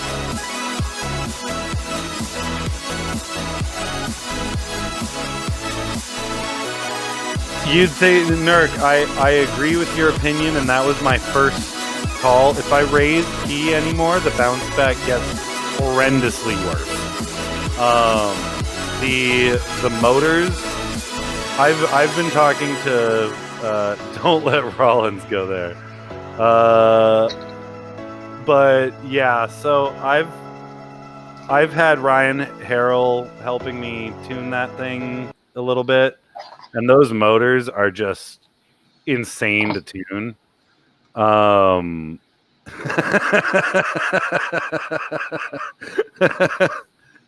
But yeah, those motors are really hard to tune. I've gotten it pretty much as good as it can be. I do need to adjust the eye term for sure, because it's, when I punch, it's drifting forward a lot, and I don't know what's going on with that. But the motors that I had on it originally, or that the person who designed it has on it, sorry, or that he had it on it originally, they're, I think, like, oh, shit. What size are they? Like 30 something? They're the 1200s. Where did Skyler say? I forget what size motors they were, but his PIDs are much higher than mine, and it was because my motors, they're just so efficient, so super slow spinning, that with yeah, I don't know, the prop motor combo was super hard to tune, but it's fun. It's a really fun rig. Yeah, I can't imagine. Like, I think tri-blades would have been harder though. Oh my god! Everybody was like, "Why don't you try those tri-blades? Why don't you get tri-blades on there? It'll handle a lot better." I'm like, dude, this thing's already hovering at like 10% throttle. If I put any more thrust on this, it's just gonna hit the moon. Like, yeah, Rollins, we end up, we're a little long-winded, so we tend to go on and on and on, which is why the original name of the show would have worked out great. Well, yeah, the original name of the show was Drone On and On and On. So we called it Optimized Drone after a while, but you know, we like to hang out, Mike. You know that. But But you know, it's cool. exactly. Yeah, You say that like it's a bad thing. I think our longest is 4 hours and 28 minutes or something like that. we've got We went till like 1:30 in the morning. we've got 11 viewers, but 9 of them have been here for the whole 3 hours. Exactly. So our viewership is pretty decent. All right, Nurk, have a good one. Say hi to the little one. Give him a big hug and squeeze for me, and definitely get some sleep because you're a parent and you need to do that. Dirk, I'm gonna send you a message here in the next week or so with a picture of something that if you're in, just to see. Yeah, I think Nurk will like it. He likes weird projects like that. So, and we'll make TJ build it because TJ works for Nurk, and Nurk can be like, "Hey, TJ, build this." it won't be that hard. I know, but I kind of want TJ to build it anyway. This is one I'm trying. Actually, I'm trying to do an exploded view of it, so I can do an exploded assembly diagram. So, yeah. Well, see you. Have a good night, Nurk. And Dave, question for you. I have GoPros on most of mine, but on the smaller rigs, the highest resolution camera I have is the 4K, Tarsier 4K. It's a DVR camera that doesn't show OSD when you record, so it's crystal clear video. It just doesn't have the best stabilization. It's got good stabilization, just not GoPro stabilization. Did you not get a ND filter with yours? With my Tarsier? Yeah. No, because it came from Mr. Broccoli FPV. Oh. So there is Cadix Tarsier makes an ND8 and an ND16 filter for the Tarsier. Yeah. But they also have settings in the camera on the Wi-Fi settings that you don't even need it because it's got like an ISO of 100 if you want. Yeah. So look what I found while I was cleaning the garage. That a boy! I knew you had one. Never been flown. Actually, I hover tested it. Other than a hover test, this thing has not been flown. Dude, rip that shit up, and that's got a Tarsier in it too. I got this at I/O in 2019, and it was a prototype. And I freaking Patrick St. R. I freaking got him to sell it to me. Nice. That's a good little rig. Is that the Cinebee? That is the Cinebee 4K. Yeah. Yes, it's got the Tarsier 4K on the front there. Like I said, it's been hover tested. I have to swap out the receiver because it has a FR Sky or Fly Sky receiver in it. Now I need to throw a. You got a Nirvana laying around, right? I do. I mean, I could fly it with the Nirvana if I wanted. I also have a IA6B, and I've got a Turnigy Evolution. So I've got plenty of Fly Sky stuff. Yeah, Nurk, that for you, get yourself, Nurk. You're gonna want one of my. Yeah, I think he's gone. I think he's left already. Oh, he may have. Yeah. Just he's waiting for your message. He yeah, I'll well, I want to wait till I get it and actually built and send him a picture of it. Yeah. But all right. Well, it's 12:30. I gotta go drive 10 hours tomorrow, or however long. So I'm gonna call it a night pretty soon. Yeah, I think I got to get off here pretty soon too. I've got to wake up at 4:30 in the morning to go teach some students. So they're starting to stack me back on training again. So right now I'll be loaded up. Right now I'm loaded up through Rampage weekend. Well, everybody, thanks for tuning in. This was a great little impromptu episode. Yeah, it turned out to be not too bad. It was cool having Neil stop by. Cool having our freaking awesome crowd stop by. Had lots of people in. Appreciate you guys for hanging out. Even though this was kind of a, like I said, impromptu and somewhat less eventful show. Yeah, and Michael, I'll shoot you a message with when I'll be where. I think I'm starting in Staunton and then heading towards Williamsburg in that direction. So we'll see. We'll see when I'm able to get there. But I'll keep you posted, man. All right, folks. Ciao. Thanks for stopping by, guys.